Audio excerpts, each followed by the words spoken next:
Call the meeting to order of this County Commission work session here February the 9th. This Board of County Commission meeting and work session for this date is being held in person. The work session meeting may be viewed in person at the BBC Chambers, on SGTV, on YouTube, and by registering to participate in the Zoom webinar. Residents can provide public comment in person or by registering to speak on the Seminole County website and the Board of County Commissioners webpage. There you will find a link to register for the webinar entitled Meeting/Webinar Registration and Helpful Hints. If you are unable to join via a computer online, interested parties should call 407-665-0808, and that's a new number, for additional information on how to participate via a telephone, 407-665-0808. We will take public comment on each item as it appears on the agenda. In order to be recognized to speak, if you are on a computer or iPad, you will need to use the raise hand feature, or if calling in by telephone, you will need to press *9. If you attend the meeting in person, and you will be required to wear a mask and social distance. If you do not have a mask, one will be provided for you. Also, please silence all cell phones and electronic devices. And with that, I would like us to stand for the Pledge of Allegiance, and I would ask Hope Hyde to come down and give, since it's her birthday, to lead us in the pledge. Hope, and happy birthday, Hope.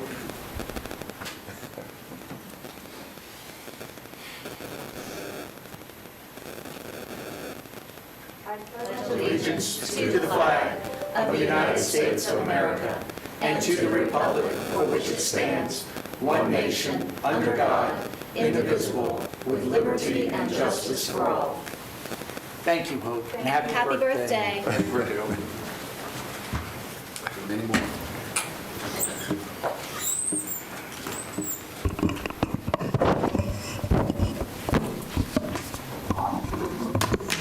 Okay, with that, we do have a number of things to go over today. I believe that we do have a brief emergency management update by Mr. Harris. Mr. Harris, I see you on, so please go ahead. You are recognized, sir.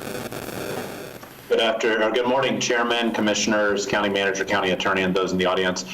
I will give you a brief update on COVID-19. Thank you for allowing me to come to you via Zoom. I am out here at the old Sears store, where today is also a new day for us in that we are providing second dose Moderna and Pfizer today. So the way this works is sometimes with Moderna and Pfizer, 21 and 28 days, they land on the exact same day when they get their second shot. So this is the first day we're doing second doses, completing the program for those individuals that received Pfizer 21 days ago and Moderna 28 days ago. I'll give you a real quick update. I know you have a lot going on today at the work session. So from our last meeting until today, I am sad to report that we had 30 additional fatalities, COVID-related fatalities, communicated to us through the Florida Department of Health and the Medical Examiner's Office. So our fatality count now for COVID is 389.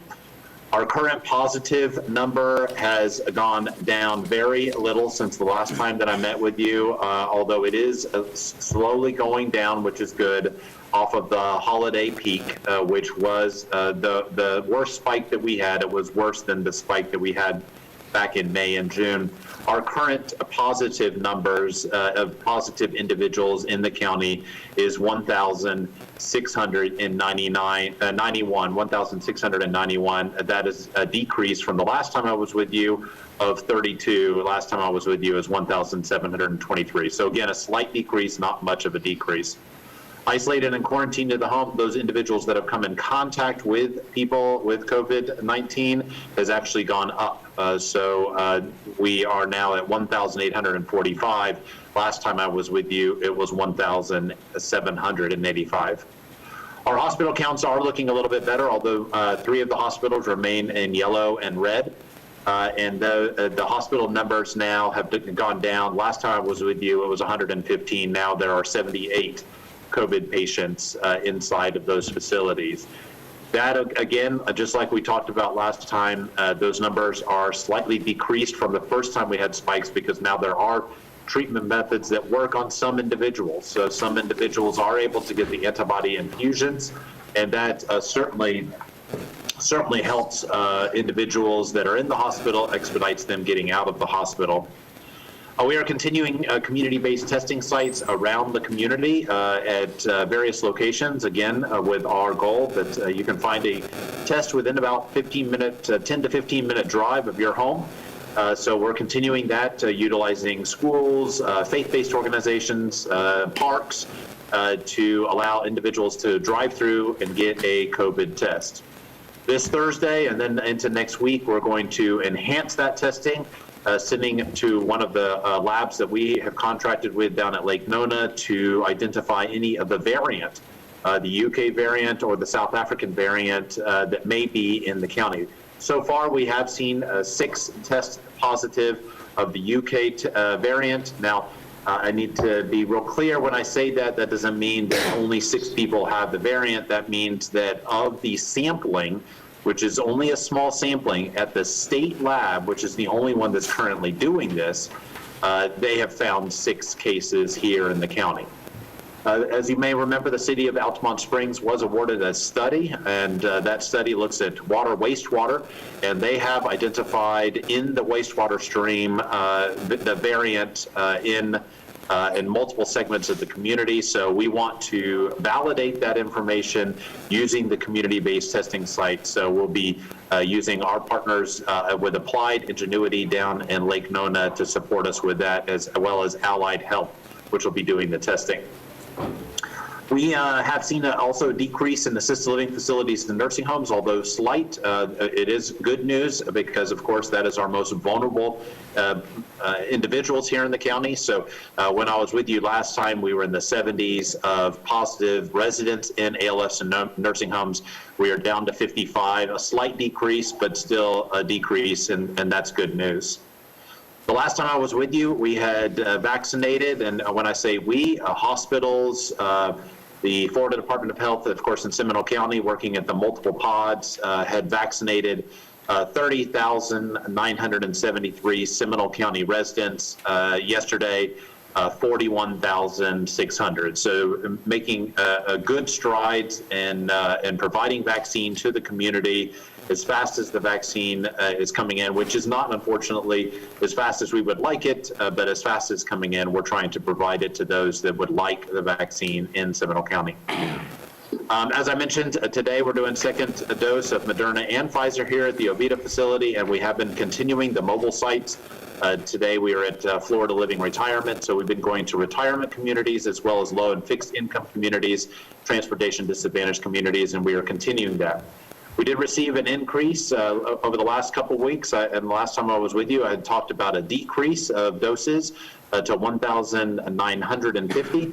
This week we received double of what we have received over the last few weeks to 3,900. So we're excited about that, and we hope that that continues and even increases over the next couple of weeks. That I know you have a lot to do, so that'll conclude my report unless y'all have a question. Thank you very much, Alan. Are there any questions? Commissioner Lockhart? Good morning, Alan. In the numbers of vaccinated in the county, are you also being kept up to date on the retail storefront numbers where vaccinations are occurring?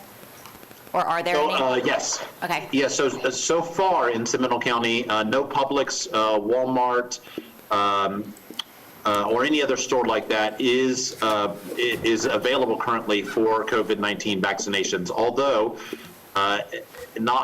this is now for public record because I'm about to say it. I know that there are multitudes of stores coming online. We have not been told the exact stores, but we have been told Publix is coming online, Winn-Dixie, and Walmart will be coming online. We haven't been told the exact stores, but we have been told that those will be in Seminole County. So again, when those come online, we are extremely excited about that because it provides more vaccine. It does not take away, we've been told, it does not take away from our vaccine here. It just adds to the vaccine in the community. So people will have more opportunity, more locations to go to. We will still continue to provide it here, but we're really excited that that Publix and Winn-Dixie and Walmart will come online. Eventually, just like testing, we're going to see that shift. You know, initially with testing, it was just the county and the health department doing testing, and then slowly other agencies started to come, and now you can go through CVS drive-through and get a test. We're hoping that that is the same thing for vaccines. And so will they keep us updated on their numbers as they accrue? We have that agreement with them that they'll share that information with us? So they not necessarily. I'll be upfront. We have requested that. I've seen other counties that have Publix open in their communities request those numbers. I know the numbers are going to the state, but they're not coming back to those other counties. We have a really good partnership with our regional managers of Walmart and our regional managers of Publix. So I think that we may have a little bit better opportunity to get those numbers than maybe some of the other counties that we're relying on Tallahassee to provide them. Not being upset with Tallahassee or anything like that. I know they've got lots and lots to do, and sometimes maybe getting numbers together is just real challenging. Right. Okay. Thank you so much. I appreciate it. Any other questions or comments? Yes, Commissioner Zimbauer? Thank you, Mr. Chairman. I just want to give Alan a big thank you on behalf of the citizens, on behalf of this board. I had an opportunity to go out this past week and visit the Oviedo site, and I got to tell you, it's like a military operation. I mean, it is so seamless in its operation. Everybody's very happy. The public is very happy. The public is wondering if the government's actually running this. It was very amazing to me see how quickly people could get in and get out, and how happy folks were to come get a shot in their arm. So, Alan, I think you and your staff have done a wonderful job. Thank you. Thank you. I appreciate it. Great team here, and government is definitely running it. Seminole County government. That's the difference. Right. Amen. And I will just say that the last time I was there, and been there a number of times, and you are right, Commissioner Zimbauer, people are smiling and happy, and if they know who you are, they're actually walking up and thanking you. When I've seen Alan out there directing traffic in the mall, as well as moving chairs and tables. Yeah. I think he's also the chief bottle washer, and so he and his group of folks are just doing a phenomenal job, and again, all of us appreciate that. Thank you very much. Thank you. Okay, if there's no further questions, we're going to go right quickly into the COVID relief update, and our county manager, Nicole Guillet. Nicole? This will be very brief. Thank you, Chairman. We are working on, excuse me, standing up the Emergency Rental Assistance Program. The call center, we have worked out an agreement, as I discussed with you at the last meeting, with Ernst & Young, and that will come to the board for ratification at your next meeting. The call center is scheduled to open on the 15th. The pre-registration will open on the 22nd. These are all of February, and the application portal will go live on March 1. We continue to work with our other applicants that came in on the eviction hotline as we work to stand the emergency rental assistance portal up. With that, I'll be happy to answer any questions you've got. Any questions of the county manager? Thank you very much. Okay, pursuant to the Florida law, the public has the right to be heard on all propositions except when the Board of County Commissioners is acting on a ministerial or emergency matters, or conducting a meeting exempt from the Section 286.011 Florida statutes. Public comment time on propositions shall be 3 minutes for individuals and 6 minutes for group representatives. The right to be heard during quasi-judicial hearings is governed by Florida law. The public will be provided the opportunity to be heard on non-agenda matters at the end of the meeting. Proper decorum will be observed. If members of the public would like to make comment and are attending attending the meeting in person, you will be called on first. If using a computer, iPad, or other electronic devices, click on the raise hand feature and you will be called on next. Lastly, if you have called in on a telephone, you can raise your hand by pressing *9. You'll be called on in the order that you have raised your hand. County Attorney, do you have any changes in the County Attorney consent agenda, which includes item 1 and the add-on 3? Yes, I do. Number 1, on the Oxford Road resolution, we are pulling that until the next meeting to allow staff additional time to brief all of you and to answer any questions.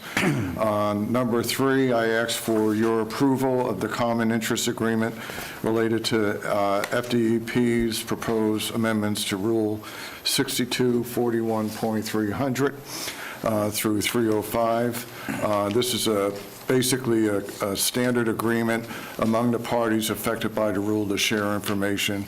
Our outside counsel, Ed Delapart, strongly recommends that we enter into the agreement. Okay. Do we have any public comment on number 3?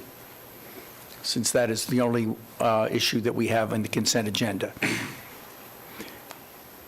Do we have any, Clint, online? No, sir. Okay. We have no public comment. We're going to close public hearing. We have, this is consent agenda. Is there any questions, comments, or a motion? Commissioner Zimbauer. So moved for the county attorney to engage our other partners into the agreement.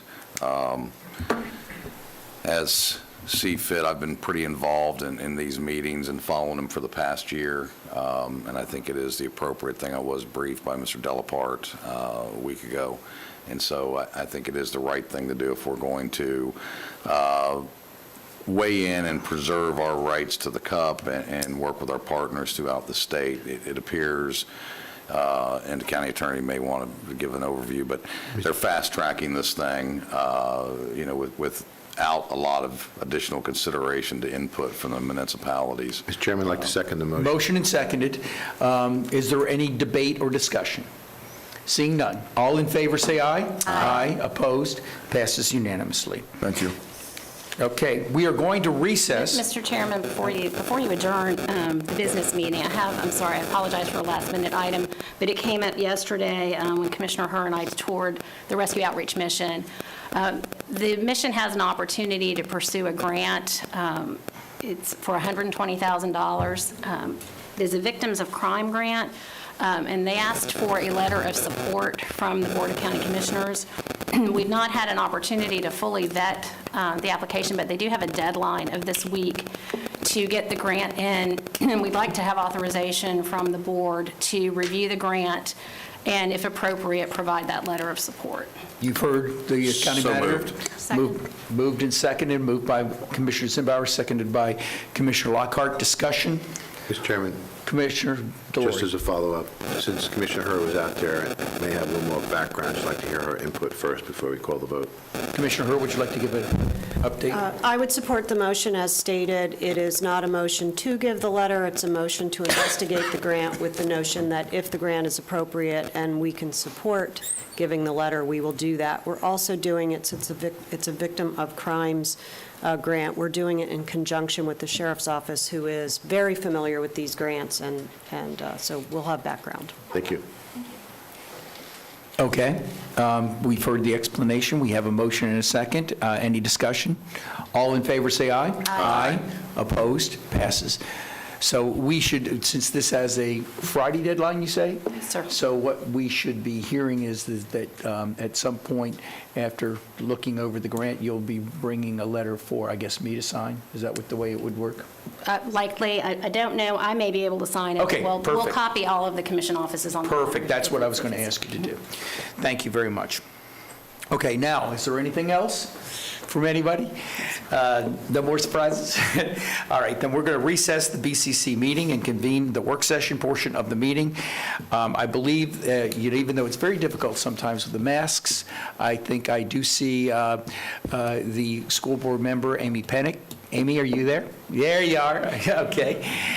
Is in the audience, and I do not see Walt Griffin, unless I'm mistaken. Nope. Okay, good. And Joe Rinaldi of the Seminole County Public Schools Executive Director of Operations, and Rebecca Hammock, our Development Services Director, will be presenting item 2, which are on the proposed amendments to the interlocal agreement. And as they come up, I would just ask a couple of things. Number one, I would love to have Joe finish his presentation this time. And no fault of anyone's, just you finish your presentation. Then, and we want to open up all the questions, and we're going to give everybody the opportunity to ask any and every question. Rebecca, did you want to go first before we have brought Joe up, or do we want Joe to go first? How do you all want to handle this? We'll do it together. Okay. And Chairman, as Rebecca gets situated, I'd just like to make a couple of comments. Yes, County Manager. She's going to get into the history and the timeline, so I won't steal her thunder on that. You were sent a timeline that Commissioner Zimbauer asked us to prepare yesterday, and she's going to go through some of the points on that. But I just wanted to take an opportunity to thank Joe and his team.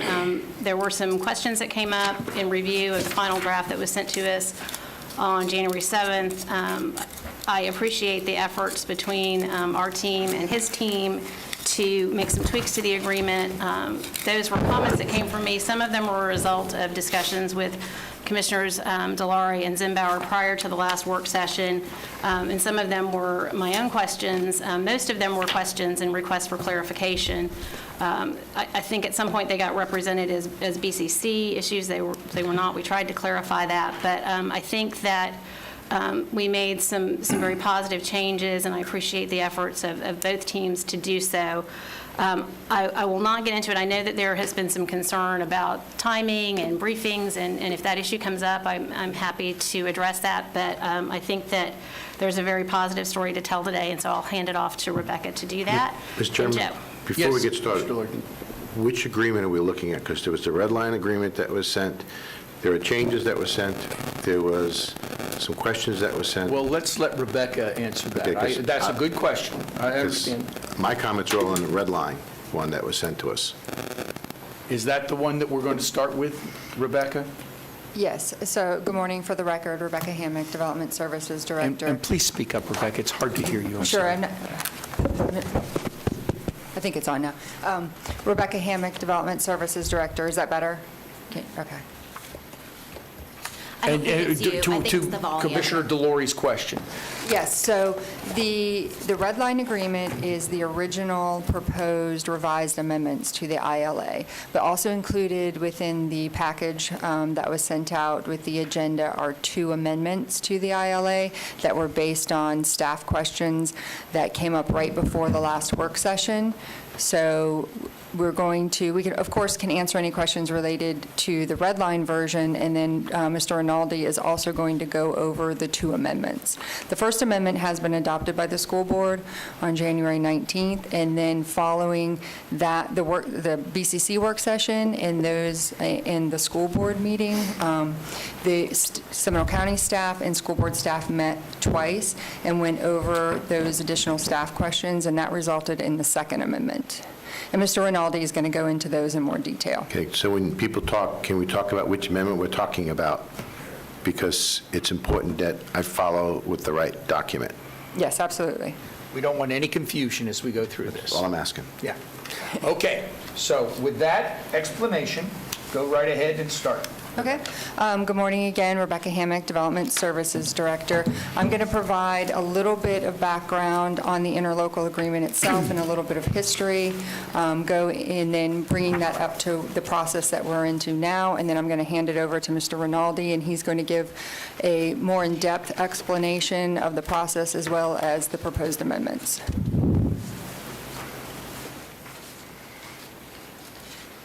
So under background, as you know, since the Board of County Commissioners has chosen to apply school concurrency, we are required by state law to work with the Seminole County School Board to address the coordination of public school facility planning with land use planning and development proposals. The ILA was born out of legislation enacted by the 2005 Florida legislature that mandated a comprehensive approach to school planning by revising laws that govern both school districts and local government planning. Based on that law, a new 2007 interlocal agreement for public school facility planning and school concurrency, as amended in 2008, was executed that included procedures for coordinating land use planning, development approvals, and school planning. This version of the ILA that the counties and the school, it is the version of the ILA that the county, the cities, and the school districts still operate under today.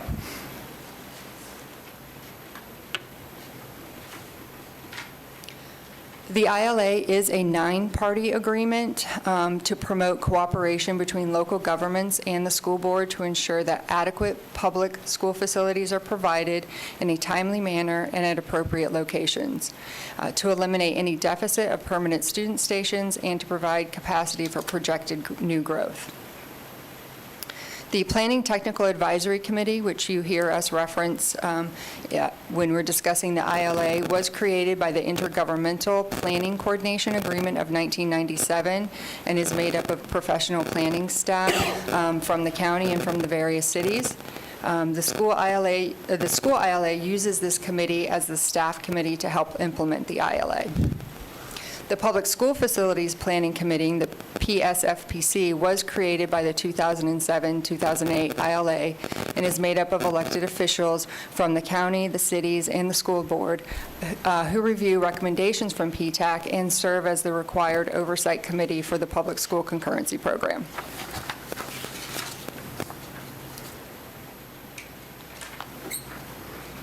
Two of the terms from the concurrency program from the ILA that I wanted to bring to your attention, since these often come up as part of our development project approvals that come before the county, are the SIA, which is the School Impact Analysis.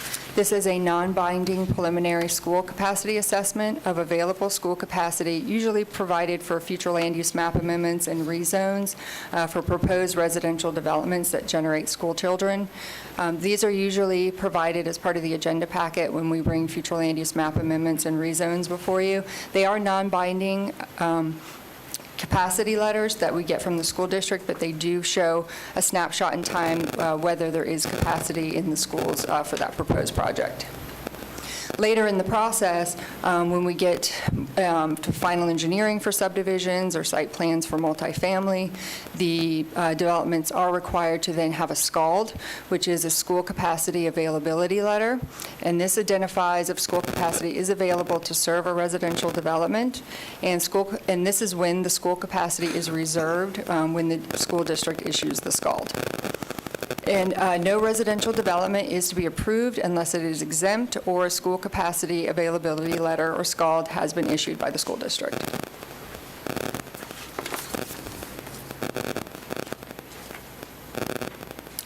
And here, this is a little bit of history on the ILA.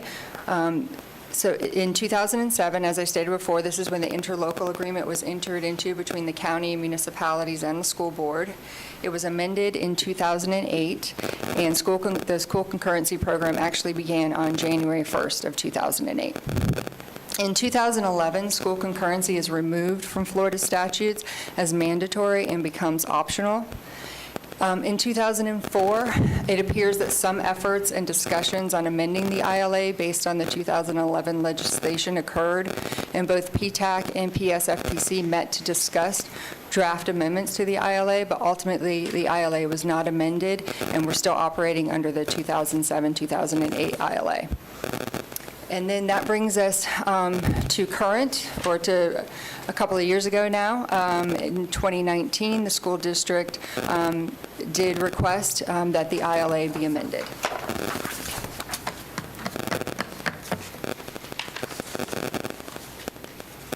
So I'll present a brief timeline here, just to set the stage to where we are now. On July 30th, 2019, the BCC did have a work session with the school district regarding requested amendments to the ILA. Staff was directed to work with the school district, and the school district did reconvene the PTAC meetings. We had a couple of meetings in September of 2019 with the school district. County staff met with them and talked conceptually about amending the concurrency service areas. And then we officially had PTAC meetings on November 15th, 2019, January 23rd, 2020, September 23rd, 2020, and October 21st, 2020. At those first two PTAC meetings, we did not look over specific revised or strike through and underline language. The beginning meetings were talking conceptually about changes to the CSA and identifying sections of the ILA that needed to be amended.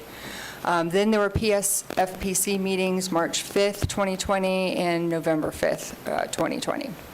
And then on November 5th, 2020, Commissioner Lockhart did request that we schedule a work session with the BCC, and the first available work session at that time was the January 12th meeting.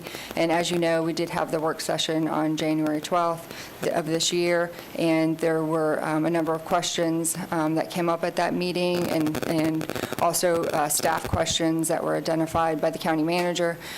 So based on that work session, the school board proposed a first amendment to the ILA, and that was adopted by the school board on January 19th. Following that, we met twice with the school district staff, and based on the questions, the additional staff questions that were posed, we agreed on some additional changes to the ILA, and that is the second amendment to the ILA. And with that, I can hand it over to Mr. Rinaldi, who will go into a more in-depth discussion of the proposed amendments. Mr. Rinaldi, you're recognized, sir.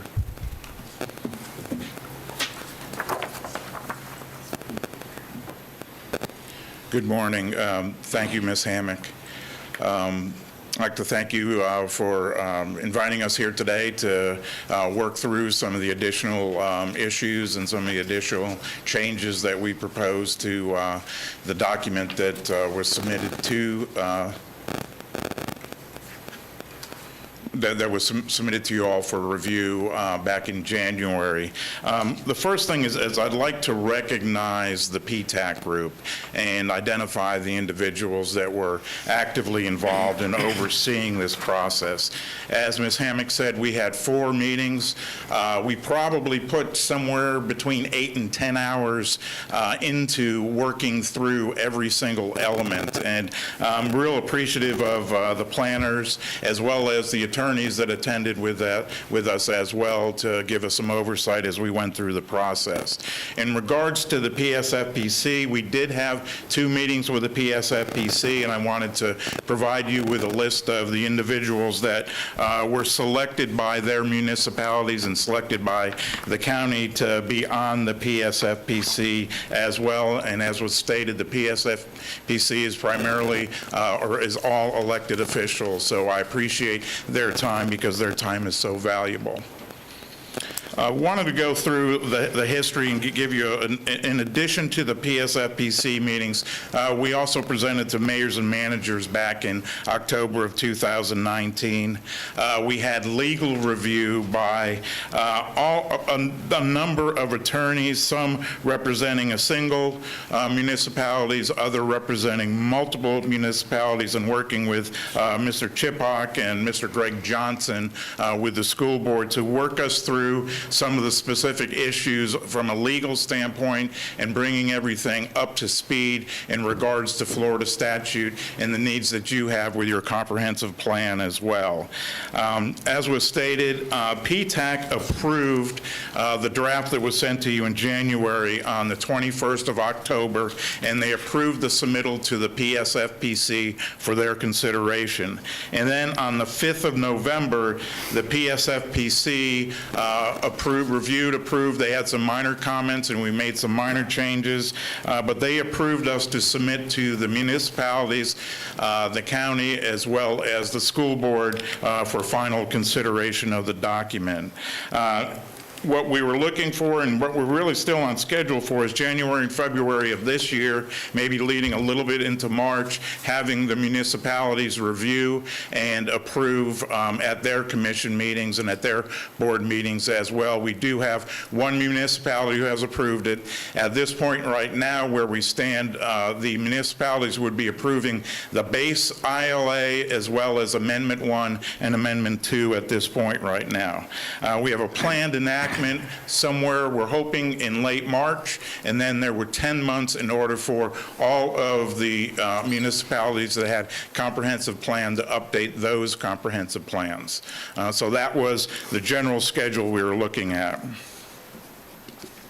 In regard to the critical factors, there are four primary elements that we were looking at. First, aligning the school board policy with the interlocal agreement. The primary change there was using program capacity at the elementary school levels. And that is actual FISH capacity, or Florida Inventory of Schoolhouse Capacity, is the way the Department of Education actually counts the number of students or number of seats that we have within a school.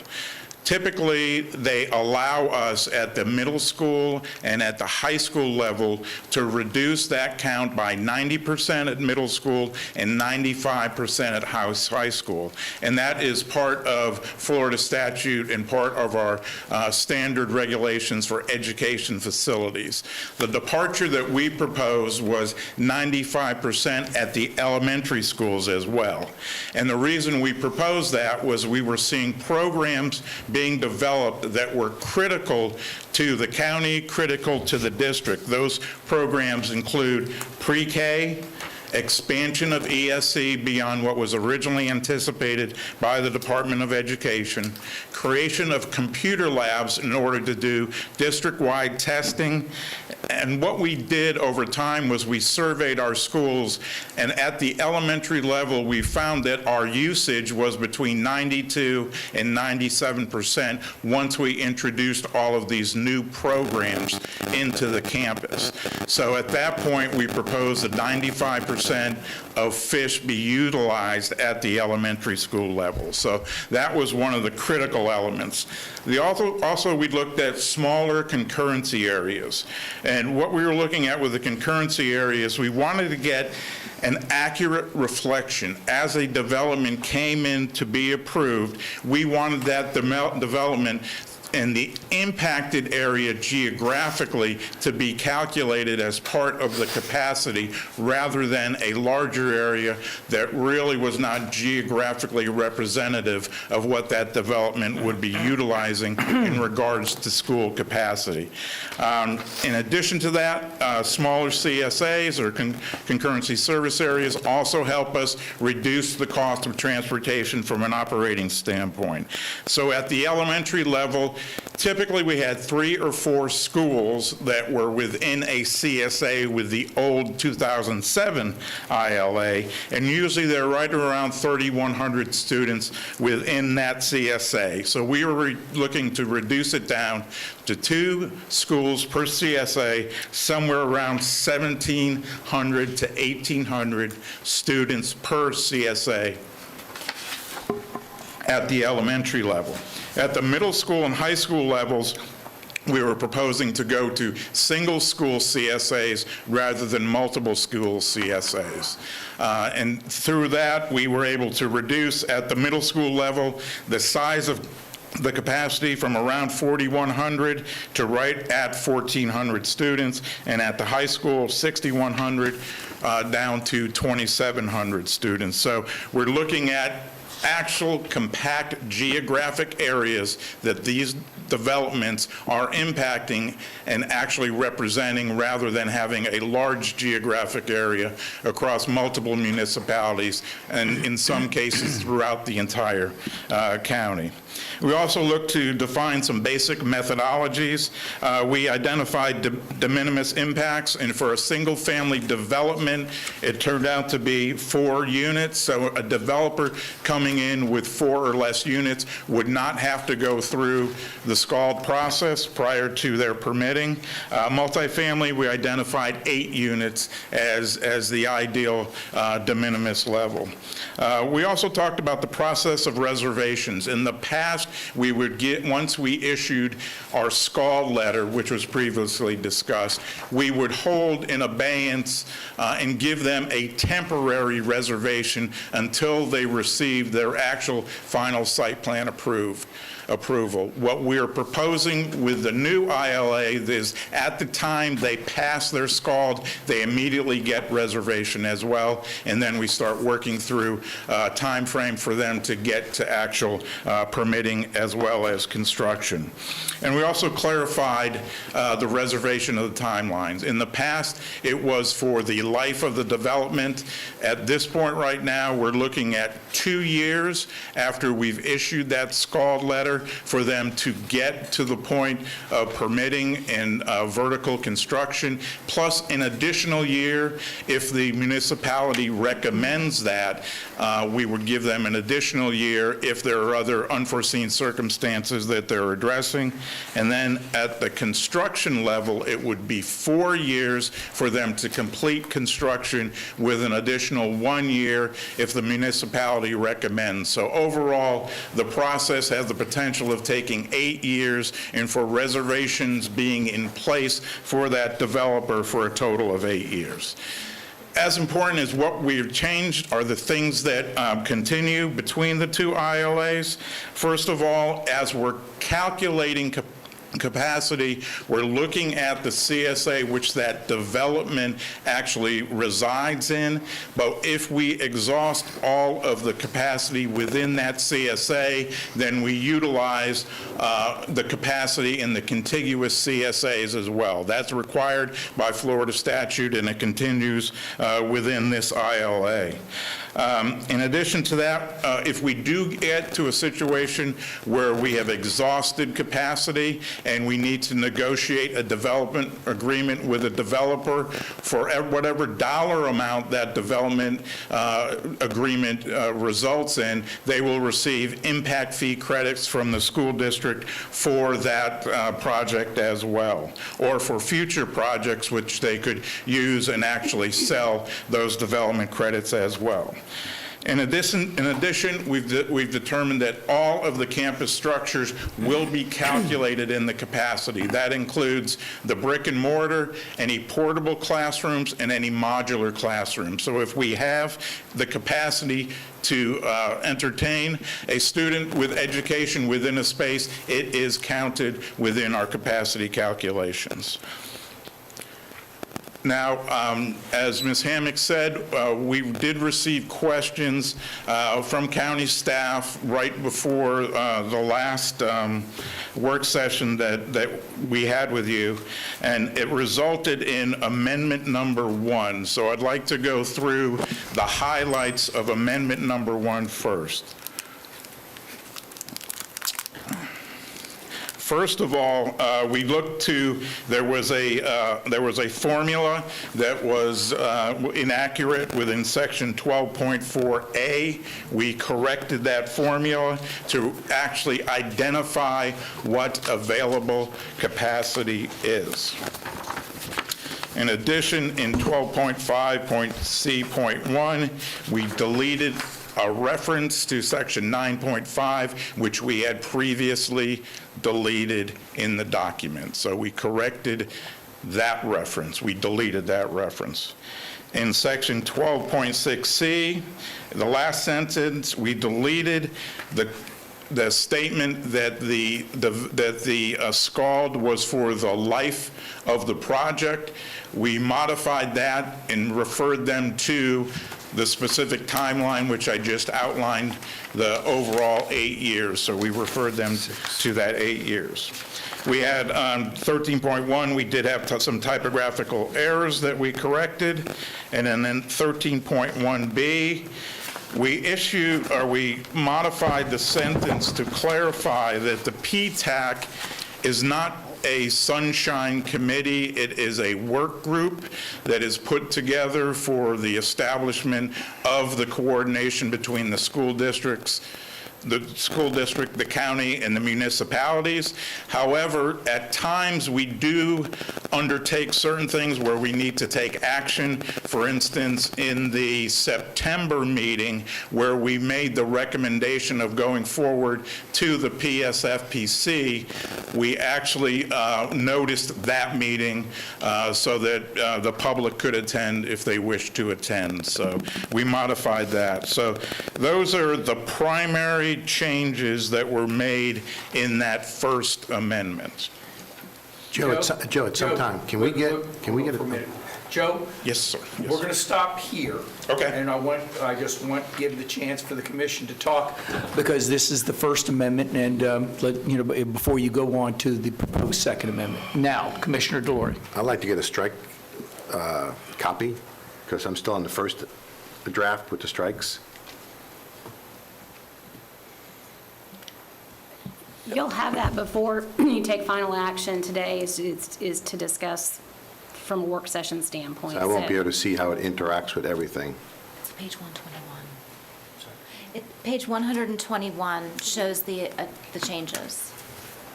Yeah, I know, but I'm trying to read the entire document as a document instead of just piecemealing it. And when you read it in piecemeal, it reads different. And so I'm actually going through doing my own strikeouts.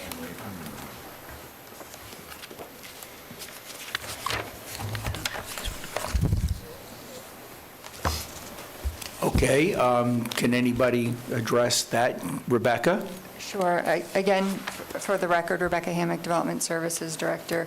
And Joe can correct me if I'm wrong, but my understanding from Joe is that since one municipality has already adopted and the school district has adopted, that they are not going to do a revised and restated agreement. They're going to do amendments to. So these will be supplemental to that strike-through and underline agreement that's included in your package. I understand what you're telling me, but when you first read the first document, it's got red lines and strikeouts. Now you give me amendments to it. I got to go back and do that by hand now. So the one that will ultimately be adopted will be a clean document that will not include the strike-through and underline. And that version is also included in your agenda package behind the red line version. But yes, so the way, if they do not choose to do a revised and restated agreement, then you would have to reference not only that document, but also the amendments. Because right now I'm going back from the original document, the First Amendment, the Second Amendment, and I don't know why the First Amendment was done from the first document and then the Second Amendment. And so I'm just trying to get some methodology about why. So since one of the jurisdictions has already I heard you. adopted in the school district, their preference is to do amendments rather than a revised and restated. So the red line striking, just to be, I will get Commissioner Zimbauer, the red line striking is just the First Amendment. Correct. The Second Amendment we're going to discuss that next. But I still want to, I got questions on the first one. Yeah, I Before we understand. That's go why to the we second stopped one. here to talk about that. I'm talking about the original agreement. Right, so- Not the strike-through, not the And Commissioner, amendment. if I could, these are really technical revisions. They don't impact the substance of the agreement. They're corrections, and so they don't impact the actual substance of the strike-through and underline agreement that you have. Okay. Commissioner Zimbauer. My question is more from a structural standpoint, which I think goes to the crux of some of my inquiries, or attempted inquiries at least, at the last work session, and I'd like to hear from the county attorney. We're talking about amendments to an agreement that has been adopted by, it appears, two parties. So can you give us, we're talking about amendments to an agreement that has not been adopted by all the parties. Typically, it seems like we're getting amendments ahead of the game before we have an agreement on the table that all parties have agreed to. So can you give us, and this may go to Commissioner Delory's inability to follow what his questions were. Can you give us an overview on that first, then I've got a follow-up question. Sure. We are still operating, Bryant Applegate County Attorney, we are still operating under the original agreement. The First Amendment that's been executed by two of the parties, as the county manager has noted, these changes are really what I refer to as ministerial changes, corrections of typos, deletion of a section, reference that the section no longer exists. When you and the school board agree to a final amendment, if you will, the Second Amendment will incorporate more substantive changes. So I don't think you need to get caught up on right now on First Amendment, Second Amendment. Well, I disagree with you, Mr. Applegate. Okay, well, that's because if you your go prerogative. and that's why we're here to talk about this. If you go to section 12.6, this is in the original agreement with the red lines, and you go to section C, when you, and I'm okay with this, but we should at least have dialogue about the last sentence. Once you strike out a last sentence, that's not a typo. That's not. And I'm not saying that you can't discuss it, I'm just. Well, you made a statement that this is due to typo or for clarification. That's more than a typo or clarification, eliminating sentences with an S. I'm not an attorney, you tell me. Okay. What I'm saying is, if you're free to discuss every one of these changes, I'm not making light of the fact that these are changes to an agreement. But under where we are today, okay, you had the original agreement from 2007. So I'll give you a good example. So when I had staff in my office, that was Rebecca and Paul Chipok. All right. So going through this, I'm going to the original agreement. Well, that's taken care of in the second agreement. And then I'm going back and forth. And it's very confusing. I understand if that. there's not one document that everyone is referring to. And we have 3 different documents that we're referring to at all times. I understand that, and I think that's why Mr. Rinaldi is going through this PowerPoint to explain each one of the sections and what has changed. And I think also, Commissioner, when you have multi-party agreements, the City of Altamont Springs has already adopted the agreement. So if they are in agreement with the amendments, all they need to do is adopt the amendments. They don't need to do a restated agreement. There are 2 different ways you can do it. You can do an amended and restated agreement, and everybody has to re-adopt everything. Or you can simply do it by amendment, and all the City of Altamont Springs would have to do, if they were agreeable, is to adopt Amendment 1 and Amendment 2, if Amendment 2 moves forward. Same thing for the school board. They've adopted the agreement with Amendment 1. All they would have to do, they wouldn't have to re-adopt the agreement. It would only be an I amendment. understand that, but it's nice to see one document with all the strikeouts and all the adds. And if it's helpful to you, we can, from the county standpoint, prepare that document. It wouldn't be an adoption document, but if it's easier for you to follow along, we could do that. Because I have 3 prior documents to final go through, consideration. such also questions that Sure. I think you gave to staff, and so now there's 4 documents.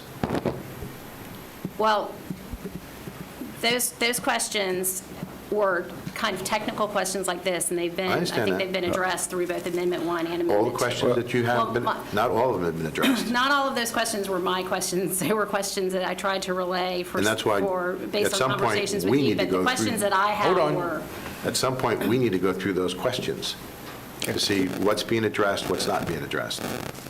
All right, Commissioner Zimbauer had a follow-up to a question that Commissioner I'll Goring. reserve mine But till I see later. that our attorney wants to maybe give some clarification. Again, I want to remind everyone that the purpose of the work session is to see if there can be a complete understanding between the school board and you all on the issues. When the time comes, I have no problem. I mean, it's the school board drafting, but we can take the agreement and do a complete strike-through underline and then a complete version for you to compare at the end of the agreement, what you agree to. So I think it's a fair question that you want to see the changes in the agreement. We have no problem doing that, But I think for the purpose of today, we got to work through these issues so we know what the final draft is going to look like. And I want to remind everybody, this is a work session, so whatever it takes to get everybody clear on this, that's what we're going to do. So I'm going to recognize Commissioner Zimbauer, but before we move on to the Second Amendment, which the First Amendment, we have in front of us, has been incorporated with the red lines. So what we want to do is we want to go through this, and then we'll go to the Second Amendment. Commissioner Zimbauer. Thank you. I think this probably goes to our staff and maybe the school board.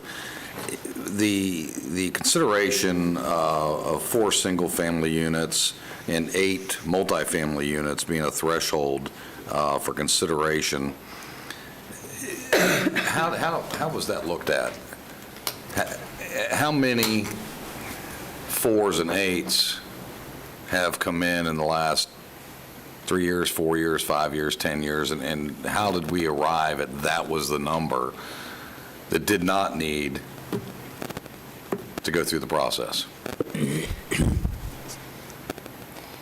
Again, for the record, Rebecca Hammock, Development Services Director. Those were the 2 numbers that the county and the municipalities and the school district thought were appropriate for the de minimis impact.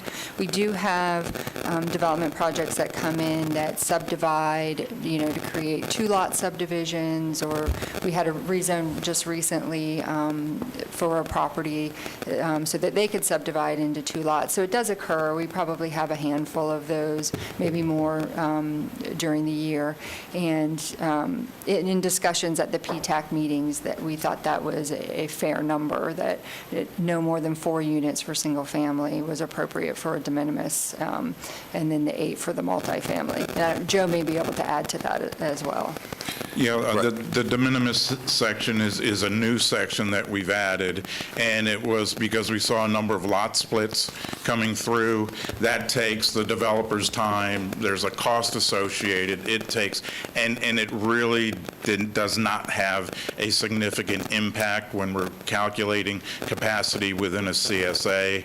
So we felt that those were close enough to the generation of maybe a single student or less that it really wasn't going to impact, and it would give some relief to the developers as well as our staffs going through the process.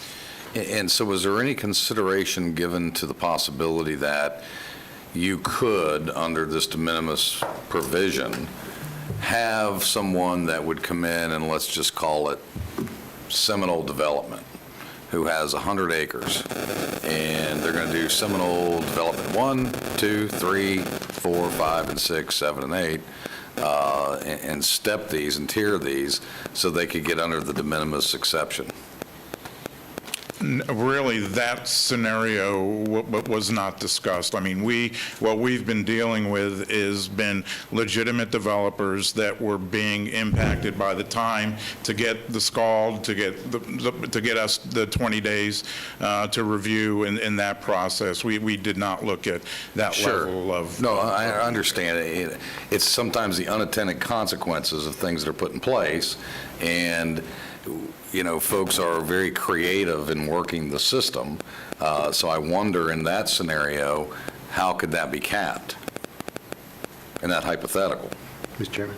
If I wanted to circumvent the system that's been laid out before me, and I own, 100 acres, I may find a very creative way to circumvent this 4 and 8 de minimis provision. And I understand maybe that wasn't thought of or considered, but I just wonder where we would be at that point. If I might, this is Paul Chipock, Deputy County Attorney. Mr. Chipoff, you are recognized. Thank you. In that scenario, Commissioner, the lot split is within the planning director's discretion, and it can only create up to 2 lots. Okay, anything more than that has to go through the subdivision process. So with the subdivision process, that requires the formal platting and the engineering, et cetera.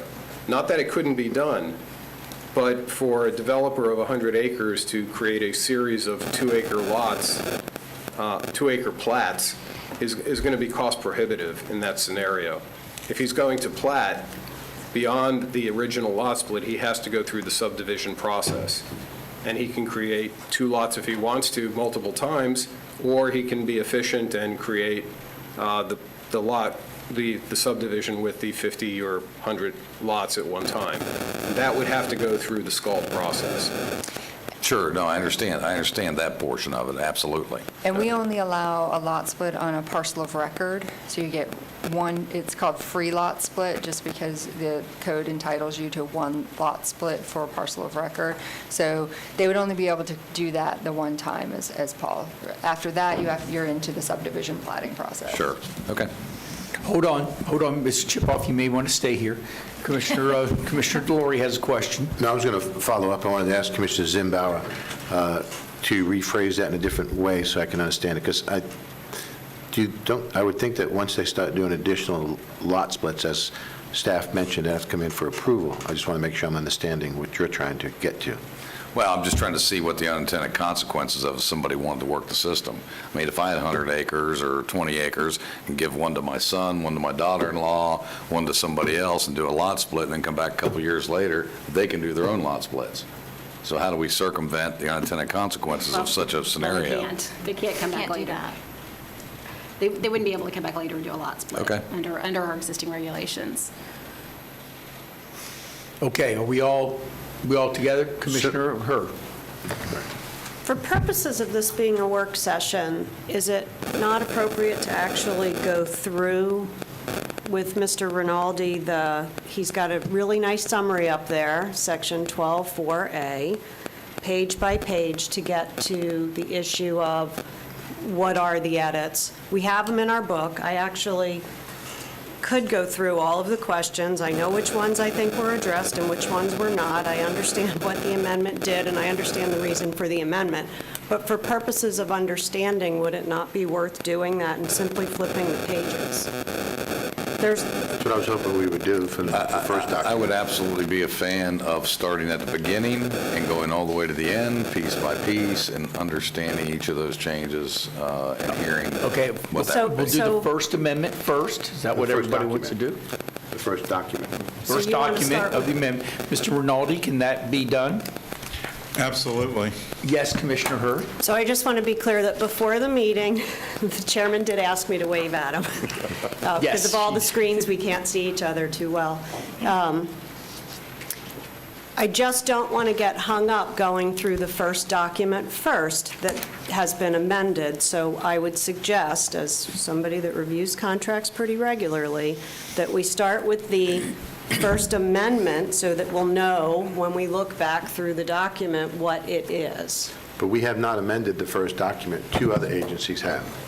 We have the first document. I'm not saying we're not going to go there, but when you're trying to look at it in totality, you would typically make sure that you're taking into consideration the amendments as well. We're not voting on it, we're just learning about it. However you all want to do it. I might actually ask Joe which you think would be your preference, since you're the man on the spot. I can go item through item with you all. I think the First Amendment we can go through fairly quickly. The Second Amendment does have some changes that we work with county staff on that are a little bit more significant, and were requested. Okay, So, Joe? can I ask the question this way, Mr. Chairman? Yes, go ahead. So when you have Commissioner Delory, then questions to Commissioner the Zimbauer. original red line document, when do we go after that? Because we have not really discussed it in total yet. I think the suggestion was just that we look at Amendment 1, look at it, and then look at the document, and then go to Amendment 2, which makes perfect sense because Amendment 2 is more complicated. Absolutely. Okay, so when you have questions on the original red line document, when do we bring that up? We look at Amendment 1, then we go back to main document, Okay, look at the whatever main you wanna do. document, then you look at Amendment 2. Okay. Commissioner Zimbauer? My guess is that's how we get there. That's what I was hoping to do. Okay, Commissioner Zimbauer? And I agree, but just for the record, there has been two partners that have agreed to what we have before us.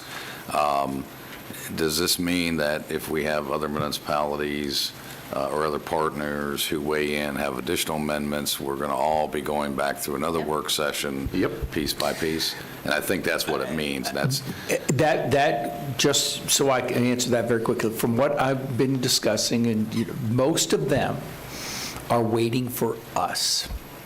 Now, Altima did approve theirs, but they are now putting it in abeyance and waiting again for us. So I think that what you're going to see is if the county and the school board can come up with some agreement, that the others will feel a lot more comfortable about doing it then. Now, that does not preclude a city from saying, oh, wait a minute, we want to change this or that, and then we would have to go back again to do that. But the fact of the matter is, I think most of them are not going to move forward, if I understood their discussion, move forward until we and the school board have come to some sort of agreement. no, and I can appreciate that, but I mean, I think it's important for the record to reflect that the review process, the amendment process has been done on a technical review at a staff level, not by the policymakers who stand for election before the citizens of this county.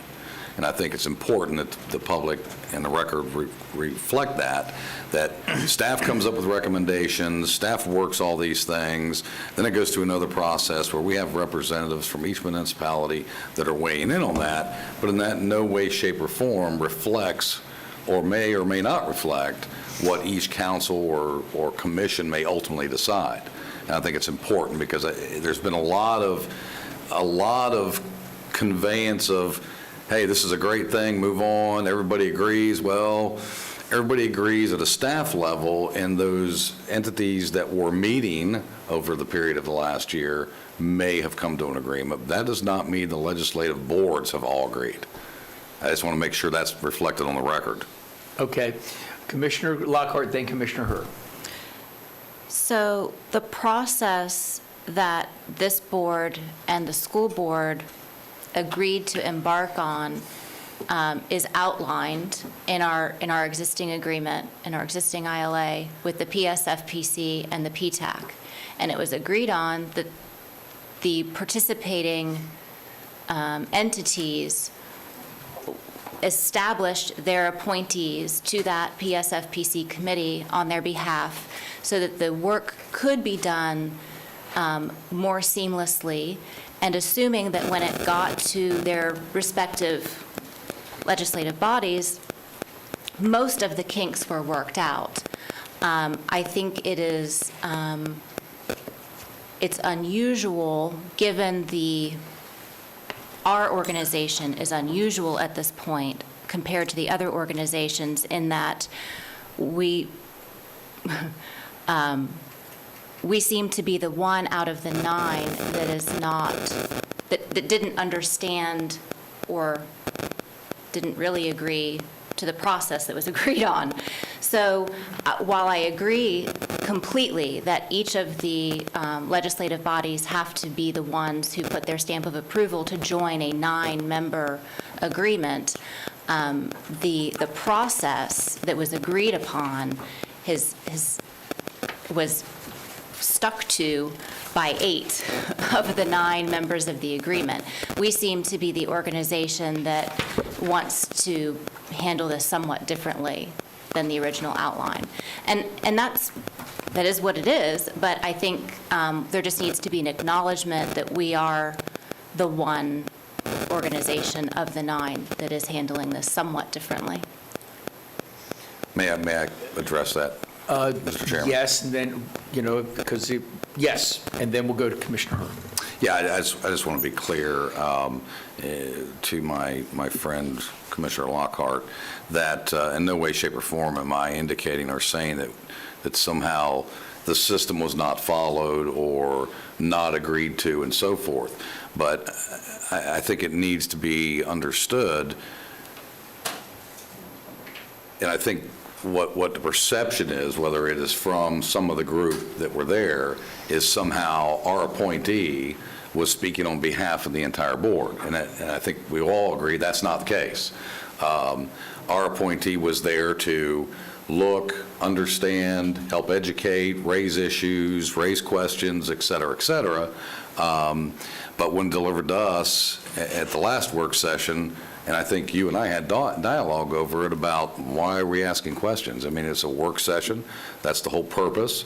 That's why we're here today again, to work session our way through that. I won't pretend to understand what the other municipalities are or are not doing as far as following a system or not following a system, but I think it is valid for questions to be asked, questions to be raised by any of us entering into an agreement. So I don't think we haven't followed what we expected to follow. That's why I requested a timeline to clearly understand what was transpiring, who was involved with the process, who was there, and I'll have questions for that process later. But, I want to make sure that I keep hearing this undertone that somehow this body is acting much different than other bodies, and that's okay. I mean, it really is. Maybe we're taking a different look at it, maybe we're more engaged. I can't speak to all of that. But as a commissioner myself, I'm going to take the time to have the inquiries and get the answers, as I have an obligation to these taxpayers to do so. Right. So if I could, just, there is nothing wrong with questions, and I ask questions a lot on a lot of different topics, and at the last work session that we had, I think even one of the attorneys made the comment that the questions seemed to not be terribly relevant to the agreement that was before us. And without getting too far off track, the questions are not the problem. I think the spirit of cooperation is what's kind of been called into question at this point. We want the very best for this community. All of us do. We want the very best for this school district. We need to make sure that we have an agreement in place that all 9 can agree to. There is, again, it is our responsibility to ask all the questions that need to be asked.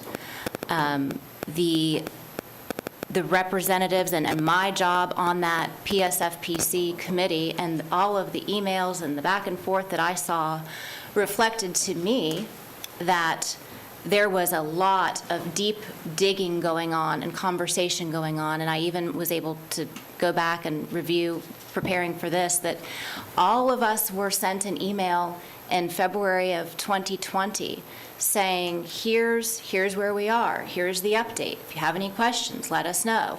So this board has had the opportunity all along the process to dig in. And so from my perspective, just as one member, I think it's been somewhat frustrating and somewhat disrespectful on the part of, toward the other partners that we have waited until the 11th hour to go to this length of digging. It's fine, but it's a perception that I think is an issue. All right, I've got Commissioner Herr, who's been very patient, and then Commissioner Glory. If I could just say one thing to all of this. In my experience, it is, as you're going out to these various board meetings and you're trying to do your job as it relates to what you believe, whether you're representing, this commission or not, there's always the understanding. Excuse me, Lee, what's that hissing noise? Yeah, something going on. Can we stop that? It's a cell phone. You've got to pull your cell phones away from your mics. That's what that is. If there is, as you go through this, there's always the understanding that if it's some sort of agreement that your commission has to approve, that it's going to come back to that commission, and you are trying to make it as good as you possibly can, but understand that there are 4 other members that are going to have their interest and conversations. I, for one, even though sometimes it's tedious, enjoy this. I'm enjoying the fact that I may not agree with it, what everybody is saying, or that how we're, how slow this process is. And at the last meeting, I thought that we were trying to do work session work at a regular commission meeting, and that's why I was kind of pulling us out of that and saying, okay, let's go to a work session. We're in a work session now, and I'm, whether we like it or not, we got all day. And, I just want to get through this where every one of us understands this. I mean, what is the last one, 2007? So let's get it right. Let's get it right. Let's do it. I don't think anybody here is questioning, that somebody is. I think the other 7 cities are looking for us to do the hard work of finding a way with the school board to come up with an agreement. So I don't see it as anybody trying to dismiss somebody else or trying to, question somebody else's work. I just see this as, okay, now it's in front of us. Let's us find out all the answers, and let's us move on with a solid agreement with the school board that the other 7 cities will feel comfortable with. Okay, that's all I want to say. Commissioner Hurd. I still can't get over the revelation that you're enjoying this, so. We never said he was normal. I actually had to stop and take notes because that threw me off track here.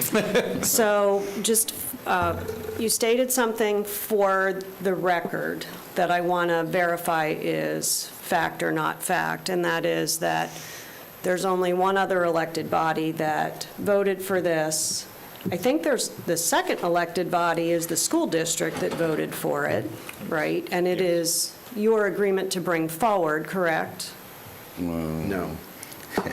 It isn't? The school board approved the base ILA agreement with Amendment 1. Altamont Springs approved just the base ILA agreement at this point, so we would be submitting to them Amendment 1 and whatever proposed Amendment 2 looks like as well. Okay, so 2 elected bodies have approved it, and so I heard a disconnect, because we're in the land of disconnects, and until we can get those clarified, we can't seem to actually work. So work session to me means we're actually peeling the pages apart and getting past this, and I am going to drive us there if it makes me crazy. But I asked the question, and you may not have been able to hear this up here, but this is the school district's agreement to bring forward, and I heard a yes and a no. I can address that. The ILA is a requirement of the Florida statutes for local governments, cities and counties that want to implement school concurrency. School concurrency is optional, it used to be mandatory. Back when we first did the agreement, it was mandatory. And if local governments want to impose school concurrency as part of their development review process, they are required to have an interlocal agreement amongst themselves and with the school board. But the agreement is actually a requirement on the county and the cities if they want to do concurrency. Now, this particular iteration of it, because we've talked about it a lot over the last few years, the amendments to this agreement were requested by the school board. We're all parties to it, and it belongs to all 9 of us. But the reason that it started was because local governments, to have concurrency, have to have an interlocal agreement with the school board. We look at it as our agreement, and this "our" being all 9 of us, it doesn't belong to any one of us. In this particular case, that Joe and his team have done the heavy lifting because they were the ones who requested the revisions. Well, and I'm just the layperson up here that knows nothing, so in the for what it's worth category, I think the school district is in the business of educating the kids. I think this is about the positive education of kids and maintaining the brand of excellence in education in Seminole County. And I think if I were to look at all of the 9, who I would expect to be the lead agency in bringing forward something that actually protects that brand would be the district. So maybe I'm not using the right technical word, but when we're looking at the number of kids we can squeeze into a school, I can tell you that I don't think we have the expertise to understand the Florida statutes that drive the decisions at the school district level, and lots of questions about the underlying policies, and should we be weighing into that? I don't think we were elected to the school board, so my answer to those, and I have it written on here, is we shouldn't be weighing into that. So my perspective is that while it may not be the technical definition of a lead agency, but certainly the one that owns the underlying product that we're trying to deliver. We have called them on this instance the keeper of the documents. Keeper of the documents. Congratulations, you've been promoted to the keeper of the documents. I will, if I could follow up on your comments. From a standpoint of what is appropriate for establishing concurrency management areas, concurrency service areas, and what is appropriate for ensuring that we have good policy to make sure that our schools are not overcrowded, absolutely. Subject matter experts, they should be driving the discussion on that. But the local governments need to be concerned about this agreement, because at the end of the day, it's going to impact your decisions from a development standpoint, and it could, at a certain point, tie your hands with respect to development. This agreement not only addresses making sure that we have a really quality education system and maintaining the great system we have, but it also has significant private property rights implications. And if we go sideways on those, it's the local governments that are the ones that are impacted by that and have to address that, not the school board. So it really is a partnership, and providing the technical assistance and telling us as other local governments, school boards are local governments too, but other local governments, this is what we need to do to make sure that our educational system stays one of the best ever. Yep. We need to consider how that impacts the decisions that you make and the obligations you have as a land planning and an organization that governs land use. We did that analysis, and we got it back in December from the school board to see how this might impact. That was one of the things that we were sort of waiting to get information to bring to you. Did a complete analysis, worked with the school board, looked at the cities and the counties to see, based on the existing land use patterns, are we going to shut everything down tomorrow? And we're not. And from a staff standpoint, we feel very comfortable. This is completely off topic, but just as a global issue. This is spot on topic. So from a staff level, you are very comfortable that we are not shutting down development. We're comfortable with the way that the CSAs are configured now, and based on the existing land use pattern. Now, if people try to change land uses, that's a whole nother ball of wax. But where they stand now, at least for the next 5 years, we feel like we're good. There probably needs to be more ongoing review than waiting since 2008. But from that standpoint, and to me, that was probably the most critical analysis that we could do. And I'll thank Melvin Barnes and our GIS group. He helped us with that, and Joe's team helping us with that. But that was, we got the final back on that from Joe mid-December. And we feel comfortable from a staff standpoint that major concern, and we looked at the cities as well. Now, we didn't do the analysis on behalf of the cities, but we did roll their stuff into our review. And we feel comfortable moving forward with that analysis. So if I could, before I give up the mic, address Commissioner Lockhart's discussion about process. The agreement as it's written right now isn't really clear about process on amendment. It talks about the Public School Facility Planning Committee as the oversight committee for concurrency, and that's a requirement under statute to have that oversight committee. And it talks about some of the responsibilities. It's not really clear, and if you want to have clarity on the process moving forward, because there may need to be amendments, and we all have to agree to them, you may want to consider putting some, if we're going to be doing amendments anyway, you may want to consider adding some language that clarifies that if you want there to be, because I do think there was a different expectation on how this was going to move forward from different folks involved in the process. We treated this like a regular initiative. We'll get a draft document, we'll work session it. Didn't mean to muck up the works, just wanted to have the best document we could. But if you want some clarity on that, it may not be a bad idea to say, here's, if you want to amend the agreement, here's the steps that you go through, and here's who's responsible for what. All right, Maybe remember that overkill. Commissioner Delory is next, but if this is a follow-up to your question, I'll let, okay, go ahead. So, Nicole, the thought process around adding additional amendments to this set of amendments around the process is one option. Would not another option also be reconvening the group to discuss that process in detail and coming back with well-thought-out amendments that aren't under the pressure? One of the interesting dynamics that I'm trying to become accustomed to, as Commissioner Zimpower says, is the amount of time it takes to do everything. But we appear to be striving for perfection over progress. And so the notion of doing it in this timing with this doesn't make as much sense to me as it would that becomes a takeaway for the group to reconsider in detail. And I don't think that particular item is a critical item that's going to take much discussion. I think everybody could probably agree. Let's do, let's on the list of the next things that we look at on the ILA, let's put clarifying the process. With respect to the questions, you held up the sheet of the questions that I really just submitted for our staff, and they went anywhere.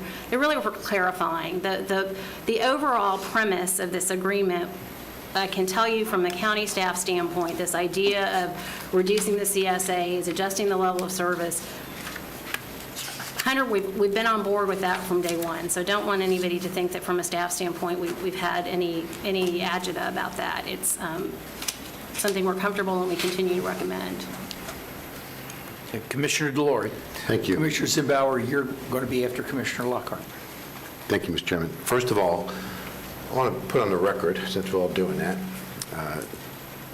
we have a great working relationship not only with the school board, but with the 7 cities and the staffs of those individual groups as well.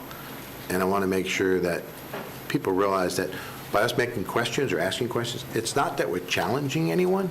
I'm just trying to understand it.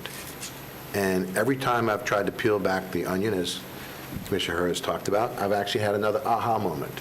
And I think it's important that we understand all the devils that are in the details. The number one thing that we all should be looking at is what is the best for the students, the children of Seminole County. And there's 2 children groups. I'm not to try to categorize anybody, but there's the existing students and the future students. This agreement, even though we talk about the existing students, because we talk about permanent stations, that's the existing. All we really talk about in this document is the future students. And I want to make sure that we have some dialogue about that, because to me, it's both children that are important to me, both the existing ones and the future ones. Because every time I started asking questions to our staff about the existing stations, I said, well, that's not what this agreement does. And I had more and more aha moments about that than I really wanted to have. And then when we talk about the agreement is everyone's agreement, both the 7 cities, the school board, and the county. This agreement only becomes, and I'll have to ask the attorney this because I did this to Paul Chipok, this agreement only really comes into place when we adopt it into the comp plan. Correct, Paul? Well, our attorneys are shaking their heads. They're shaking their heads. Yes. By that Shaking their means heads, that yes. this agreement is really owned by the 7 cities in the county because the school board doesn't have a comp plan. But the school board is a subject matter expert because it's their kids, they're teaching the kids, they're the ones that are planning for the future of the work sessions, stations, and all that stuff. But, so the concerns that I have is when we talk about the smaller CSAs instead of countywide, I love the smaller CSA areas. I think that's very appropriate. But one of the things that I discovered in this agreement by going through it several times with Rebecca and Paul, and I thought maybe they were getting a little frustrated with me at times, so I apologize for that. Rebecca's nodding her head no, is that the CSA is equaling the attendance zone, and the attendance zone is really equaling the CSA. So once someone changes the attendance zone, you're actually changing the CSA.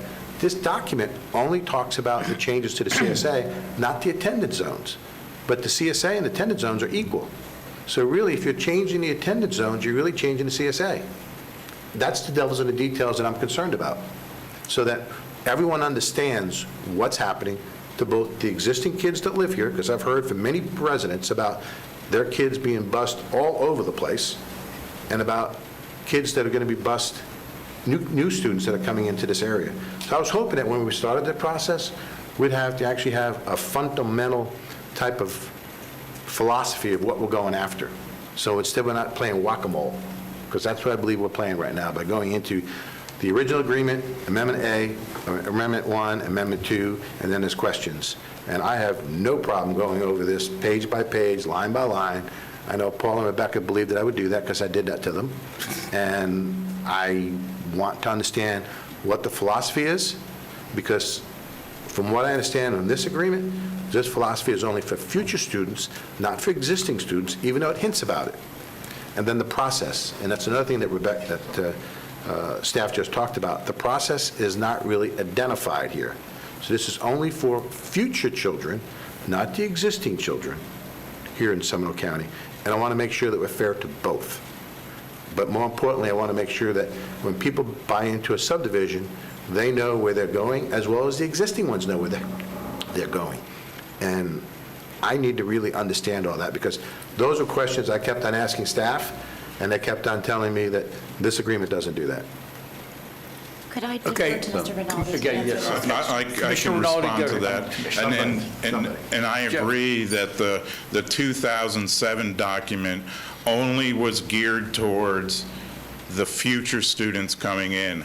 By using the program capacity at the elementary level, that allows us to identify those existing students, and more importantly, those existing programs which those students and their families are relying upon, including pre-K, ESE, and the testing initiative that we have to go through. So I agree, in 2007, it was blinders on, it was only new students coming in.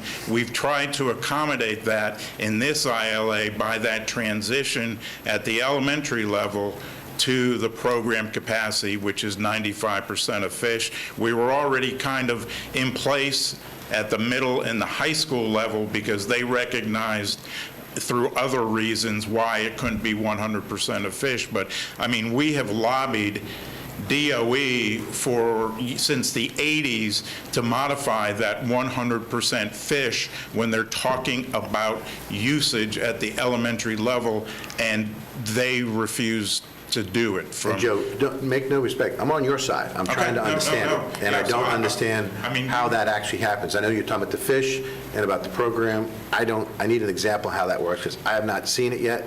I've asked our staff about it, and... So maybe I can help. Sure, somebody. Okay. Before we do that, just because I've been out there in the audience when people are saying, what is this, what is this? We've said PTAC already.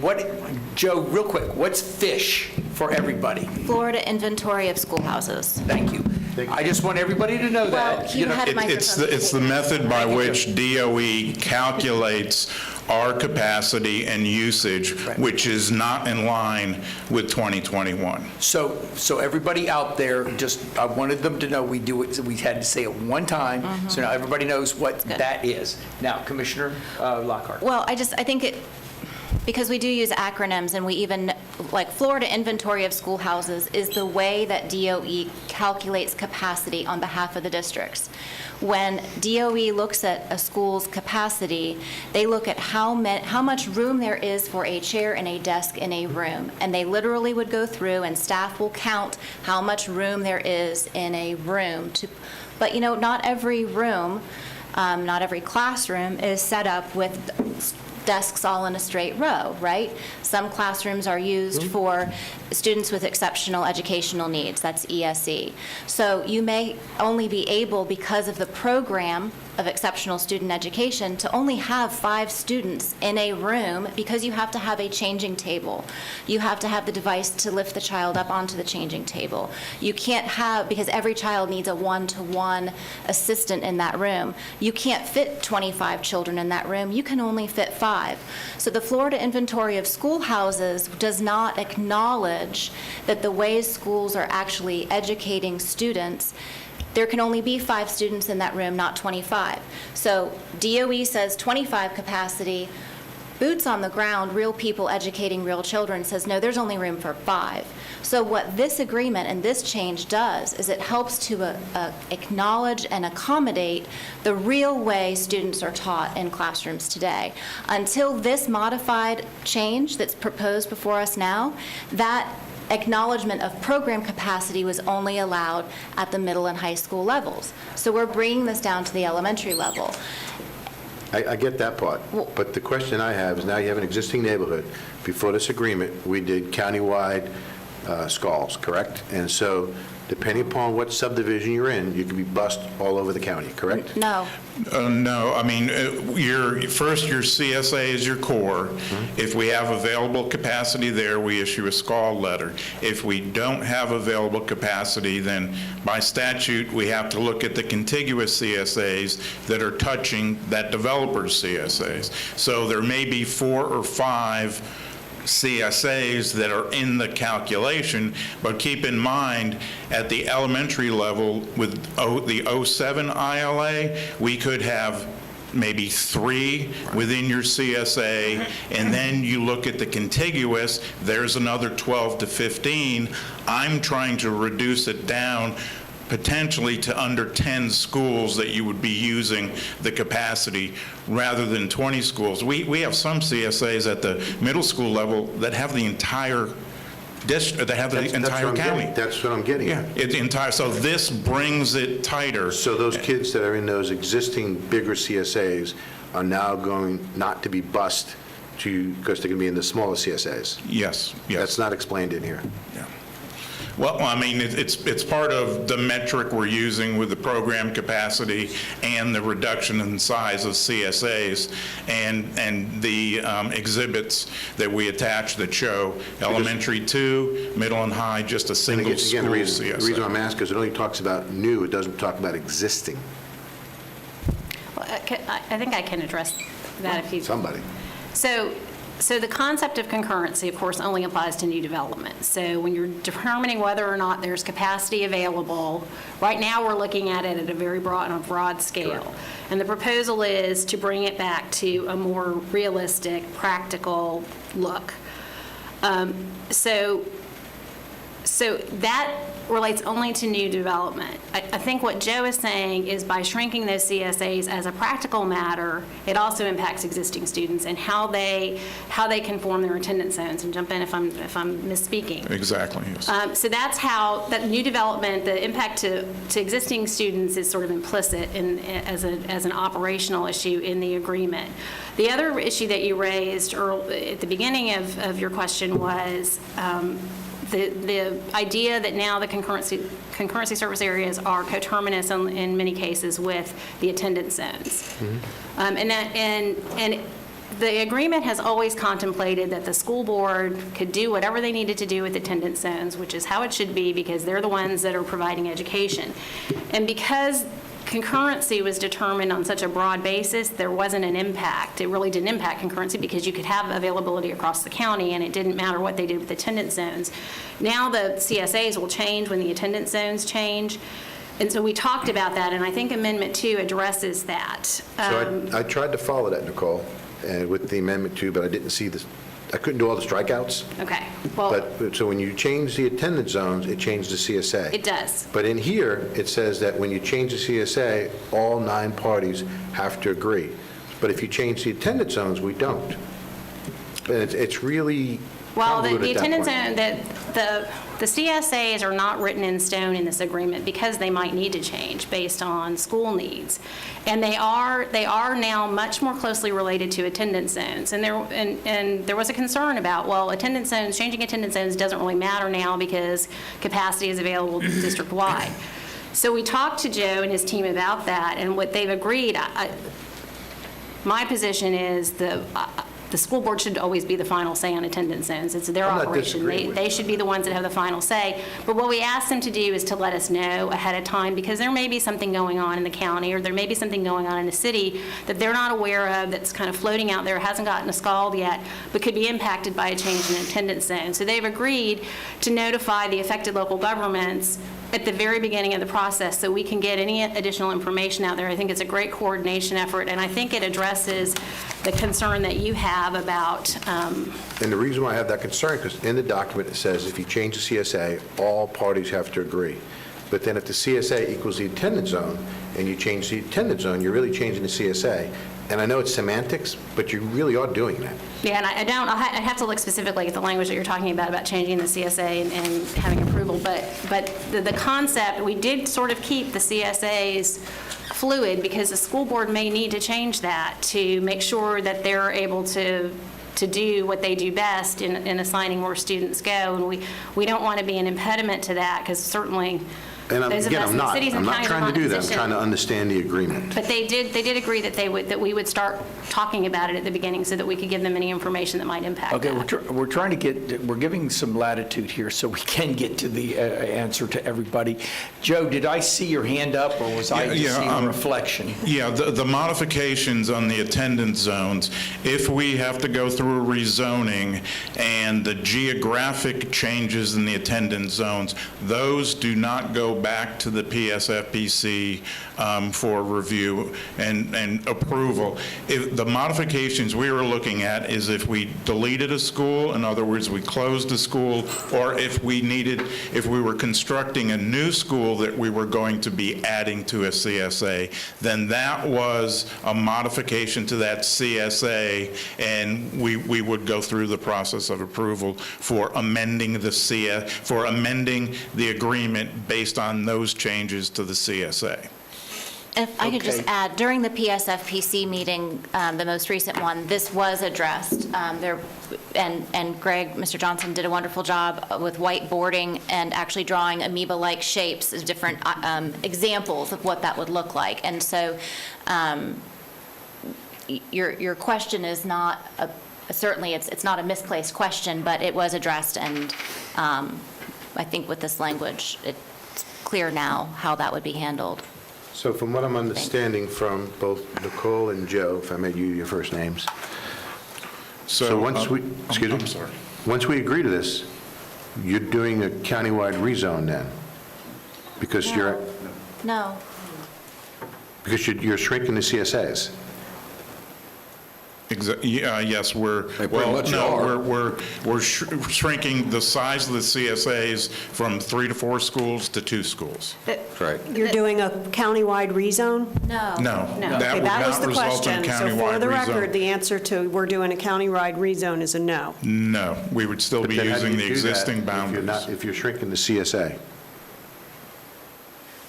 The CSA is only relevant to concurrency review. The attendance zone is the day-to-day stuff that the school board deals with that we certainly don't want to get in the middle of. But the CSA and the configuration of the CSA will only impact the analysis for whether or not capacity is available for the development in that CSA. That's the only function of the CSA. It doesn't have anything, it has nothing to do with attendance zones or where kids go to school. It's only a tool to determine whether or not capacity is available for a proposed project. I think the confusion is some of them are coterminous with attendance zones now. So, and really because that makes more sense than going way out like we go way out now. But the concurrency service areas are really just a tool to determine whether or not capacity is available. Okay, let's get back on. Sorry to ask the board here. question. I'm sorry? Sorry to ask the question. No, Commissioner Lockhart, then Commissioner Zimbauer.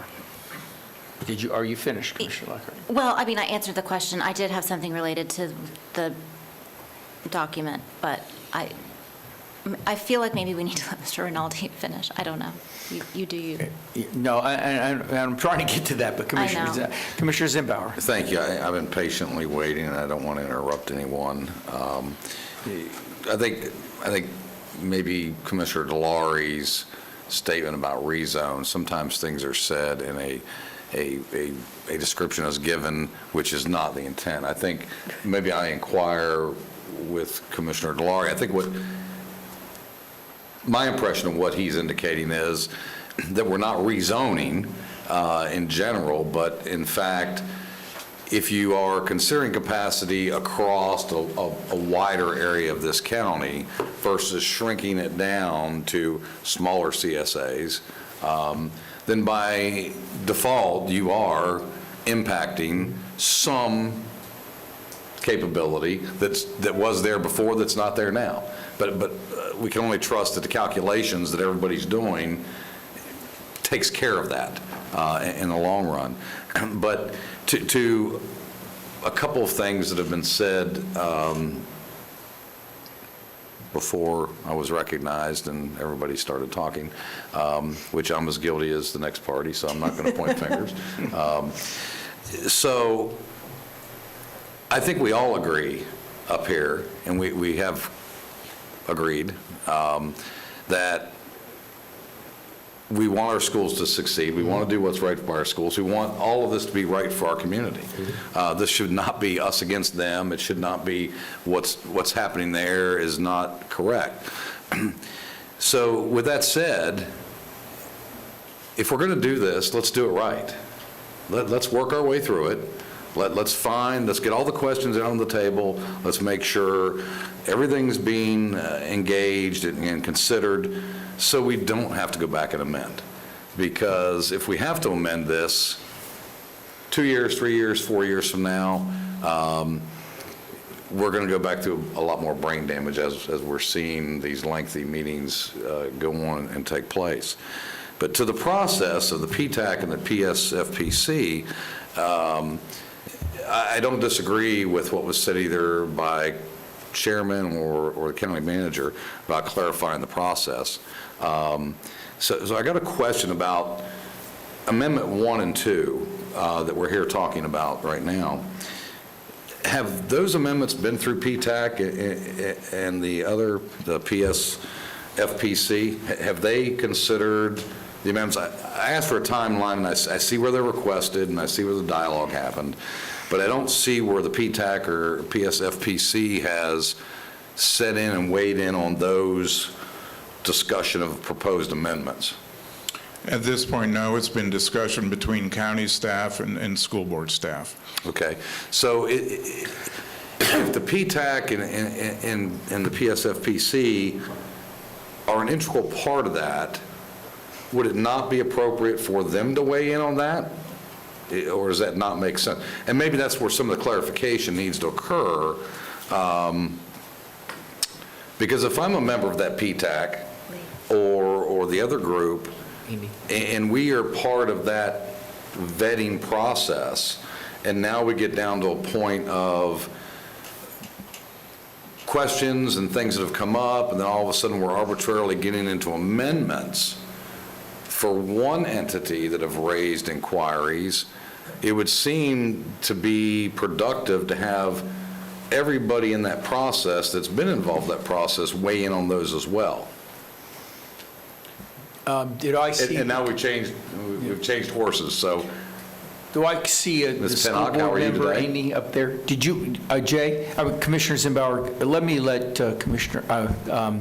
school board member Amy Pinnock answer that, please. Sure, if I could Yes. address that. Amy Pinnock, Vice Chair of the School Board and PSFPC Chairman. The process of this whole agreement was to vet through the PTAC with your staff, your general counsel, our general counsel, along with all the municipalities.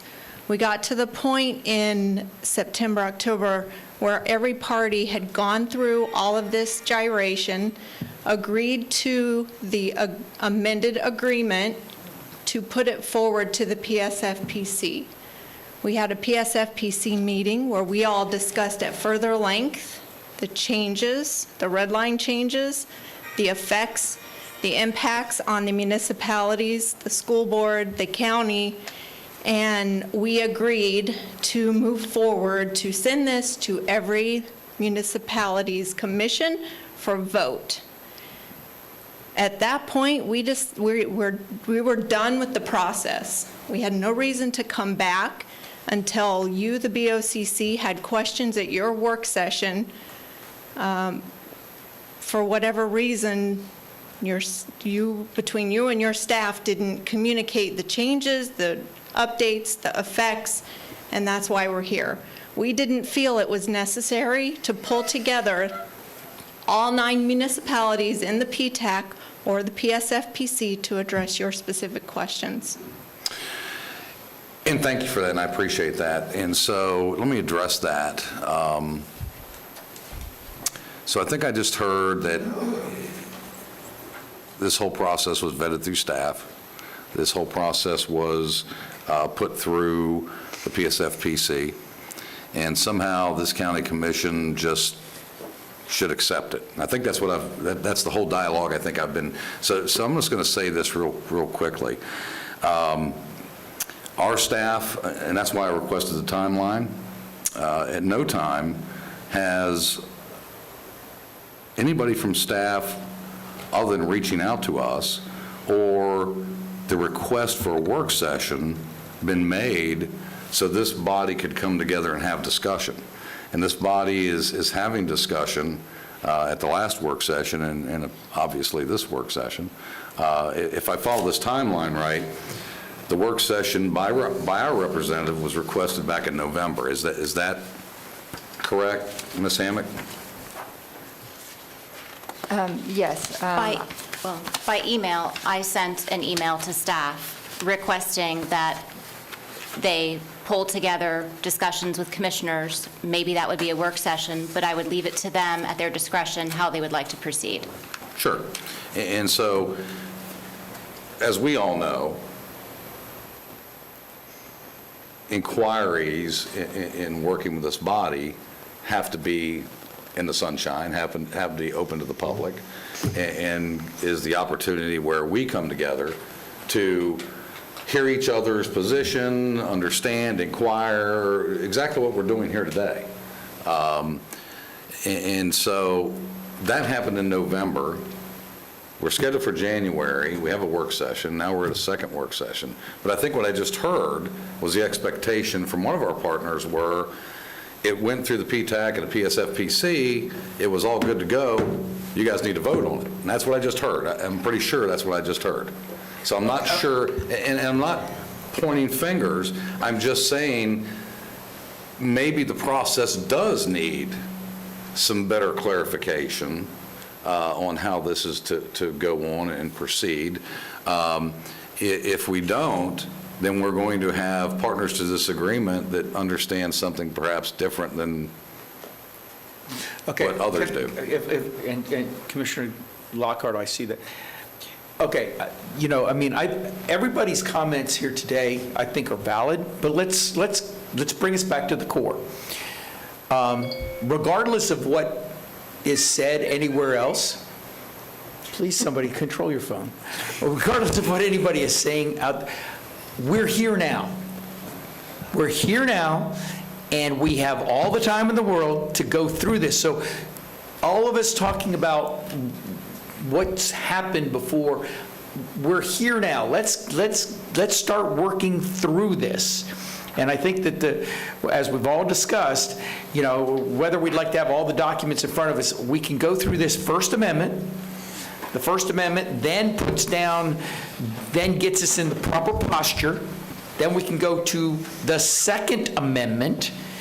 And what I want to do, when we come back, because we're going to take a 10-minute break, because we've been at this almost 2 hours, we're going to start with the First Amendment. And Mr. Rinaldi, you're going to go through that First Amendment. I know we've gone through it already in what you have in front of us, but what we're going to do is we're going to say, okay, Section 12, 4A. Anybody got any questions? Does anybody need an explanation? And we'll go to the next one, the next one, the next one. Once we get through that, then we can go to 2. Does everybody, is that okay with everybody? So I'm okay with that. Okay. So we're not going back to the original red line agreement that we've never discussed. Well, we're going to put the amendment in there, and then you can just, Got it. What I'm trying to do is get Mr. Rinaldi through his, presentation. Yes, Commissioner Zimbauer, I see you agonizing over there. Well, we got to start somewhere. I understand you got to start somewhere, but if we're going to review the amendments and not the original red line, I mean, I understand, I see the angst on my fellow commissioner's face. Not what he said. Can I tell you my Not what he said. Can I tell you my explanation for? If we get to the amendment first, all of them have been told by our staff, Right. and Mr. Rinaldi, that they're mostly technical. Now, I understand Understood. that there's a couple of questions, there's a couple of sentences that have been deleted, but they're mostly technical. If we get through that, get it onto the First Amendment, or get it onto the first document, we have now got a document in front of us amended, and then we can go through that, and then we can go through this number 2 amendment. You see what I'm saying? Understood. Okay, good. 10-minute break, 35 after, we're coming back here. Before we all get back on the podium, not now, I want everybody to take a break, but before we do, we've got a few other pictures we've got to take. So just to let everybody know. Anybody have any questions before we do this? Mr. Chairman, just a question, not to get into more detail, but I just want to know if we're going to be taking a lunch break, because then if we're not, then I have to reschedule my lunch meeting. That's a good point. I have a lunch When meeting is your lunch, when is your schedule? 12 to 1, 12 to 1, which is typically when we take our break. No, I understand. I agree. Does everybody want to just work through this? Okay, we're going to continue on as we discussed right now, work through this. If anybody needs to take a break, go ahead and do it, and come right, for a few minutes and come right back. But Mr. Rinaldi, you understand where we are and what we're going to do, correct? Absolutely, Okay. yes. What we're going to do is section by section, up there. Once we And I'm finish going one, to- stop, question. If we have no questions, we'll go to the next one, okay? Absolutely. And I'm going to reference it by section rather than page number. So if you're more comfortable looking at the full document without red lines, with red lines, so I'm going to reference the section as we go through. So the first modification was on section 12.4A, and it has to do with the way that the calculation was written. 12.4? Is everyone to 12.4A? Not Give there a- yet. A reference on the red line, what page that is also, just so. 21/66. Thank you. Just so. 21 of 37. 66 on the book number, or 21 on the document number. Got it. Well, the document's 21 of 37. Okay. Okay, you can see under A, we've got a calculation that's bold there, and it says available capacity equals program school capacity minus enrollment plus approved. So amendment number 1 removed the word program and just left it as school capacity. And then amendment number 1 went down below, and where you see footnote number 1, it replaced permanent with program. Wait a minute. Does that? I don't see footnote. It's the next 1, line 2, and down. 3. It's There's where- no footnote in this document. You see not school at the foot. capacity, and it has a number 1 for the footnote. It's a footnote in the paragraph, not on the page. You're on the wrong page, Commissioner. There's 31 of You're on 37. page 121 of the First Amendment. Oh, I'm on page 66 of the original agreement. He's looking at the red line. Oh, okay. It's right here.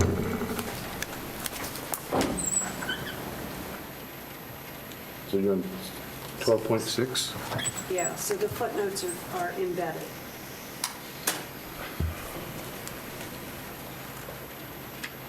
So what got removed? Development agreement to mitigation options consistent of the section before state statute, that got removed? Green pen. Can I see that? I got rid of Green pen, the not word pink pen. I'm a program. color coder, green pen, not the pink pen. Got it. All right, so you removed where the whereas where it says permanent. Okay, And above it. yeah, I got the one above it.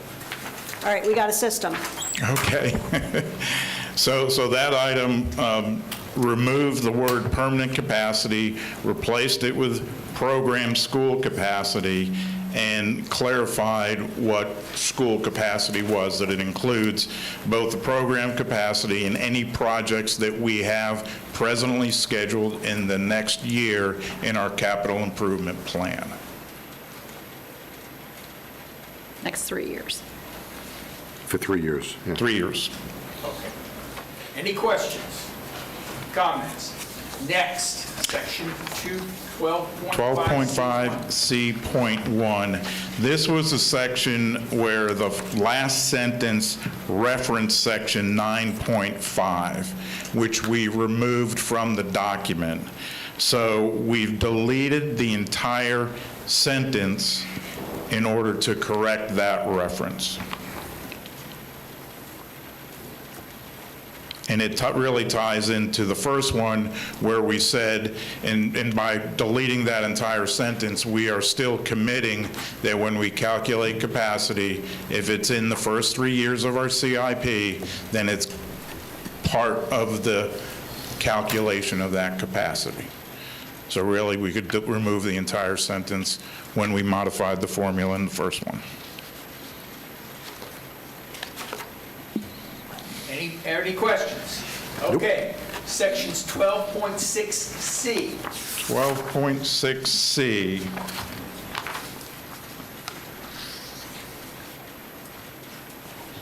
This, we deleted the final sentence, and if you read through the sentence in the final line there, we say that the residential development, meaning the reservations, should be valid for the life of the final development approval. So we deleted the reference to life, since throughout the document we state that we now have a time frame, unlike in 2007, we did not have a time frame. I have a question. Great question on that. This is one of my questions, Joe. So if a developer entered into an agreement with the school board paying them X amount of dollars and they don't move forward, do they get the money back? Well, if they've actually submitted, what they will get is impact fee credits. Okay, so they haven't written a check to the school board yet? It's right. So it's credits as part of the negotiations. Is that what you're? So my point is, I want to make sure that a developer or a property owner understands that when they're writing the check, and if they're not moving forward, so the check hasn't been written yet, correct? If there was an interlocal agreement between the developer and the school board. The only check that would be written would be at the time of permit for the impact fees. Okay, so that's all done at time of permit? Right, exactly. Okay. That's fine. Okay. Okay, we're going to section 13.1. 13.1, we had a typo there. The words "in" and were deleted, just to clarify that section. I would say that not now, but later, this would be a section that if we want to go back and further clarify the roles and responsibilities of the PSFPC, although I believe they're taken from Florida statute, if that's where some of the confusion seems to be, this would be the section in addition to the next section requirements, the different parties' requirements that maybe we'd want to look at further. But for the record, currently, this is the process that we are working under because this is our current ILA that we are operating under. So if there are desires to change this in the future, these would be the sections that you would be wanting to tinker with. But understanding that the PSFPC is a product of state statute, correct? Exactly, yes. All right, thank you. Question? Yes.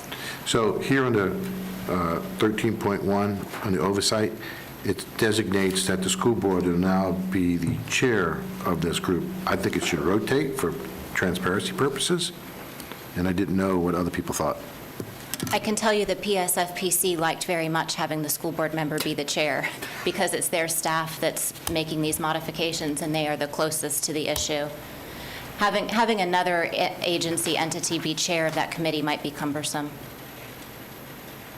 That was discussed.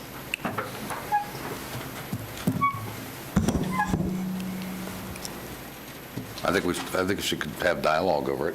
Well, That's what I'm trying to do. okay. Oh, I was just telling you what the PSFPC conversation was, and that's why that was put in here like that. So Sure. if this board wants to make a recommendation to change that, you certainly can do that.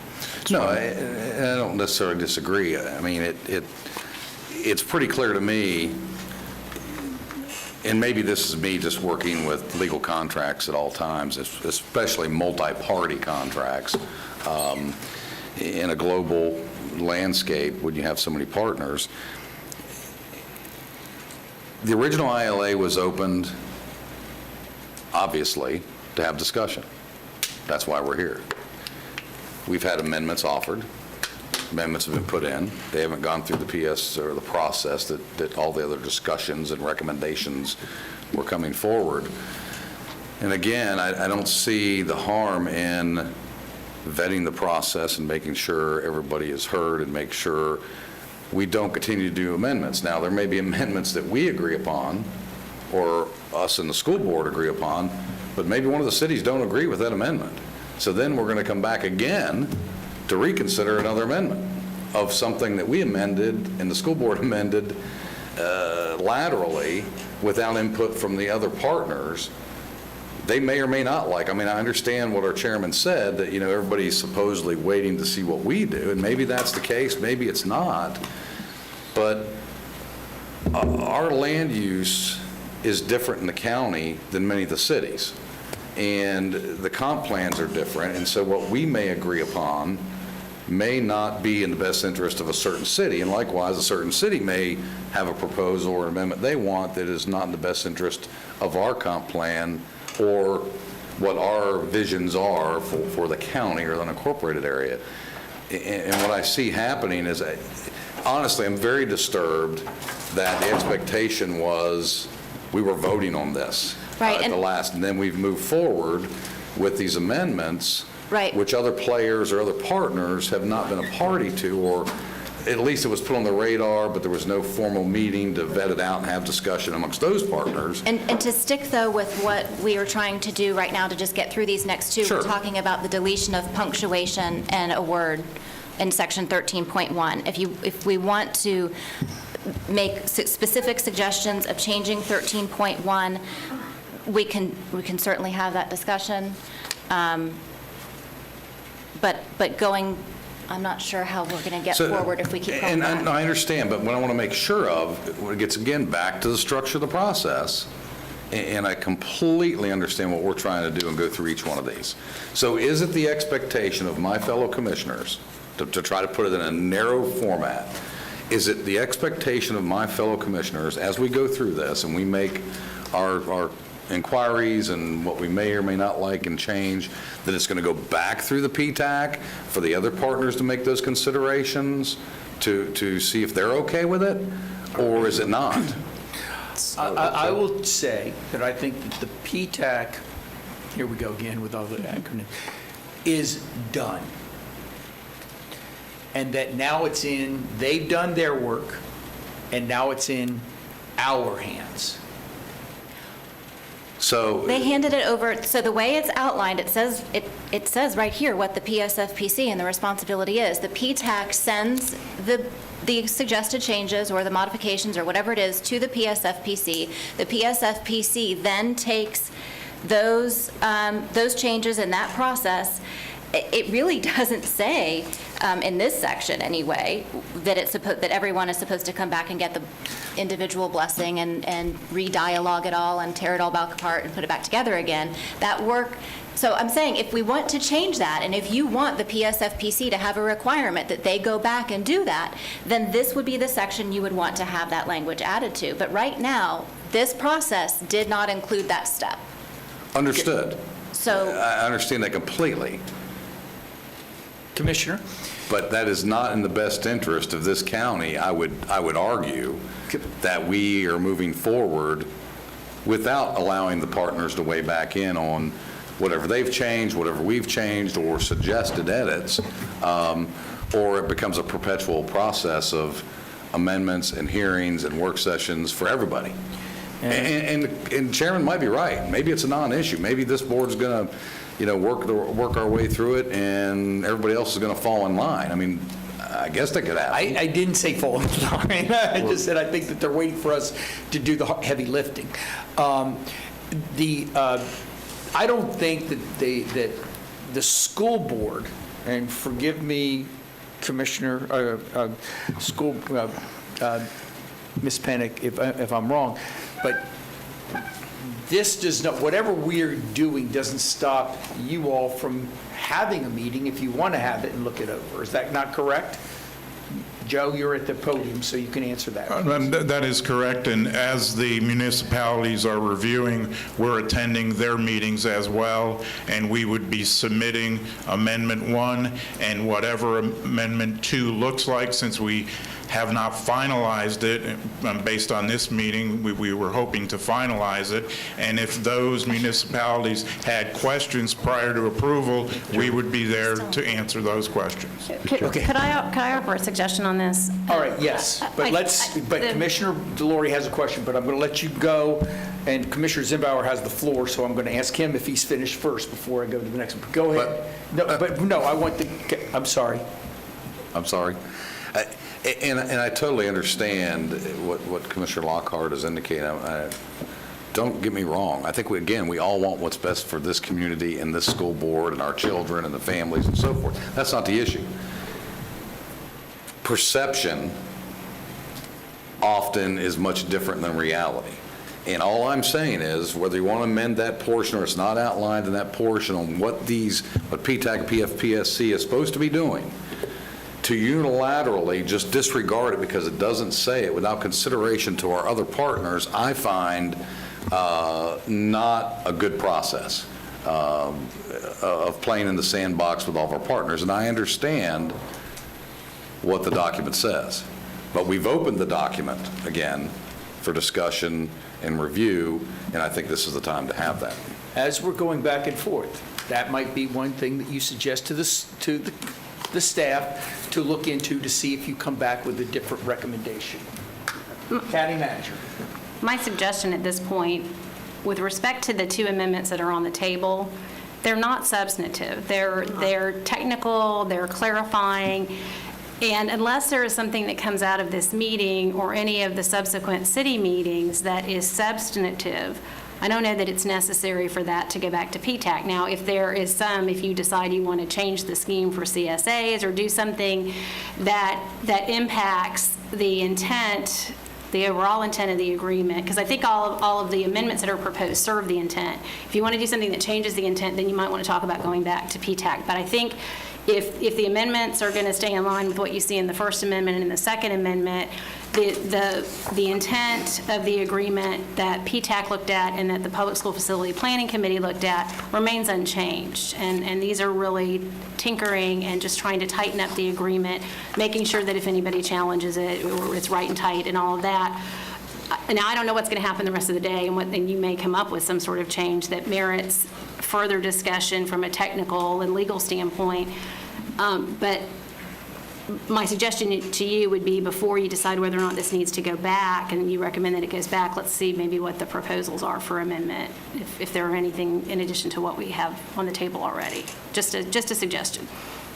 And also, Yes, I didn't know who was talking. I'm Yes. sorry, I apologize for interrupting. I just wanted to add to that very quickly is Amendment 1 was actually distributed by the school district to the PTAC members and to the PSFPC members. So the other jurisdictions have seen Amendment 1. Yes. That's nice. And one has adopted it, I believe. Thank you very much for that. So, Mr. Chairman, the only comment that I would make is that, and again, I spoke about this earlier, it's nice to have one document instead of going through various different documents. So at some point, we need to have one document that we can review. Correct. That has all the strikeouts and all the adds. And and I agree, and no one is suggesting. No one's suggesting it, but that's what we're doing. No, but I mean, no one is suggesting that we're going to vote on it today. I understand that. We're We're going work to session, have sure. that when it comes back to But us. it'd be And nice. But it'd be nice to have one document so we all understand, including the 7 cities and the school board, what exactly are we talking about at a particular time. But it's, never mind. But I think county manager has committed to doing that between now and the time we vote on it, which doesn't preclude us from working through this today. And one of the other things that I Agreed. do want everyone to do, please, that's why we're here, is if you have suggestions that you want the staff to go back and work with the school board on, whether it's process or anything else, please, let's get that out in the open, like we're talking about right now with 13.1. If the process wants to change for the next time, I can see why they didn't want to do it after 2007 again for a long time. I mean, this is quite a process. Well, I think They attempted this in would be the appropriate time to 2014. put in whatever process we want. you know. Exactly, that's what I'm saying. But if I could, we're forgetting that the PSFPC is the group that is supposed to be making the recommendations and doing the work and then making the recommendations back. So if we're going to recommend that these changes occur, then the chairman of the PSFPC would need to reconvene the PSFPC and have them reopen it. But that, from my perspective, these are all things that we can work through for the next iteration. The process and all of that is something that does not, this stuff and the changes that will help with the capacity issues and concurrency currently is okay for us to move forward with, going back and reconvening the PSFPC to address some of these other issues that are coming up. I don't think that it's appropriate for the five of us, and this is somewhat in contradiction to what the chairman has just said, while we can get them on the table, I don't think it is realistic to think that we are going to come up with the wordsmithing of the actual proposed changes for process for the PSFPC when only one of us has actually served on the PSFPC. Until you've served on the committee and know what the process is and understand what the responsibilities are, it's hard to have a whole lot of input on what their process should be. So I think the PSFPC should take up what the process is and then bring it back to the collective bodies. What I'm saying is, as we go through this, we need to see suggestions that we might want to make. I never said we would wordsmith it. I said we would give those ideas to the staff to continue to work with the school board on. And that's what I that's what I said. I misunderstood. Thank you. Go ahead, Commissioner Cimbali, and then Commissioner Hur. I'll pass to Commissioner Hur. He didn't guess- like what I said. I guess the comment,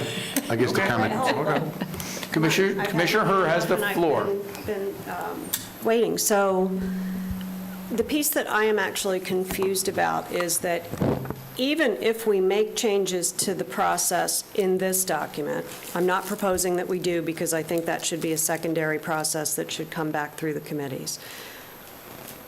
But we're operating under the 08 document that didn't require it to go back to the committee.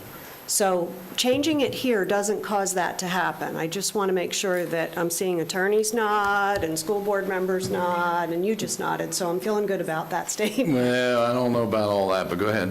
I'm listening. Well, I mean, we're operating under the 08 document, and the longer we put this off, we're going to continue operating under the 08 document. And by the way, it is not lost on me that somebody attempted, although Brian's taken off his mask, so maybe not. Although somebody attempted to make changes in 14 and abandoned the mission, probably for good cause. Sure. Right? And what I would suggest is that the notion of doing this every 8 years actually causes a loss of institutional knowledge, and dragging 5 people along every 8 years is probably extremely more difficult than doing it every 2 years, and maybe we should rethink about that. Or 3 years, or... Yeah, whatever the number is, but... Yes, Mr. Applegate. Okay, I'm just, I'll take the role as counselor here. Counselor in a legal sense, or I'm going to do both. Look, I get it. You know, when I was with the federal government, I worked on contracts that had 40 parties, 50 parties. What I'm going to recommend is what I recommended at the very start. These are all valid, maybe considerations down the road, but Mr. Rinaldi has, and both of our staffs have worked very well together. I was on a conference call the other day with Mr. Chipak, and his name just slipped me, I'm sorry. Right. Thank you, Greg. And what I would recommend is, now that I think we're through or close to being through on First Amendment, after lunch, we go through the Second Amendment changes and see if we can wrap those items up. And I agree with Commissioner DeLaury that we will have a document prepared that will have a red line version and then a neat version. But let's move on. And then if there's other major issues, that's for another day. That's just my recommendation. Otherwise, we're back to square one. Okay. And I don't necessarily disagree with that at all, but there seems to be an underlying urgency to get this wrapped up and done. And so I just want to be clear that I don't necessarily disagree another day if there's things identified. But while we have it on the table and discussing it, I think it's the best time to try to get it as right and as perfectly as we possibly can with the input of everyone. Whether the process is agreeable or not agreeable, amendments are agreeable, not agreeable, whatever the case might be, why we're having the open discussion, what I would hate to occur for all of our county and our schools is we all of a sudden say, okay, boom, get on, there's the amendments, everybody gets it, passes it, and then we have to open it back up in 2 or 3 months and go, hey, we want an amendment now because there was a hurry and haste to get this done. It's done now. Let's reopen it and address whatever other issues or concerns are there. And That's from my biggest standpoint, concern. we're not doing that. We are going through Okay. this process point Good. by point, and when I left for a few minutes, we were on 13.1, and it was a typographical error, and was there any further discussion on that? 13.1? The only thing that I said was I didn't have the rest of the board members, except Commissioner Lockhart, which said I just thought that the chair should rotate among the PSFPC. That's all I said. And they said there was dialogue, and I'm just trying to understand why we're picking the chair of the school board, because this is future. And I just thought it'd be best if we rotate it or let them decide who their chair is. That's all. That was my only comment on this issue. And I don't have a problem with that. Okay, and maybe that's, like I said earlier, one of the things, our county manager or Rebecca, whoever is taking notes on this, that's something to look at, okay, as we're going through this, maybe this time or next time. But I mean, that's something that we will bring back, okay? And then moving forward, I know we talked about knowing what exactly discussed, and Commissioner Lockhart talked about in that group, they did some type of noodling, that was her words. I'd like to understand how the CSA and... Doodling. Doodling. Mr. Johnson did a doodle on the whiteboard, so he drew it. I just want to understand that, that's all. How the attendance zone and the CSA equals how it all works, because I don't understand how it works yet. I've not been yet explained how it all works, but yet we're agreeing to it. Well, we're not at that section, actually. understand. We're just at the amendments, trying to put them into the document for a discussion Correct. later today, to So- just stay clear and focused. Mr. Rinaldi, section 13.1B. Concern was raised that if we invited the PSFPC members to the PTAC meeting, that we would then become a sunshine committee. So we deleted the section of the sentence that said they shall be invited to attend the meetings referenced in section 2, and those meetings are relative to the PTAC, but we left the remainder of the sentence stating that we'd be providing documents to them from those meetings. And just to clarify, we look at the PTAC as traditionally being a fact-finding staff committee. However, for instance, when we voted to bring the revised ILA to the PSFPC, we did notice that meeting to the public just so that they could be there, because they were kind of in a decision-making role at that point, and we felt it was appropriate. And you're saying that you and the staff have gotten together and both agreed to that. Is there any questions on that? Anybody have a problem with that? I just have a question. So the purpose of not doing this in the sunshine, and I understand what was said about decision-making process and so forth, but That would preclude me from sitting down with Ms. Hammock and working through her projections for growth, and same with the city of Sanford and all the other cities. I mean, we work a lot one-on-one with the cities when we're doing our projections, when we're doing our forecasting for the school board. So it would be very difficult to work in the sunshine and still have that relationship that Florida statute believes that we need to have and that we believe we need to have.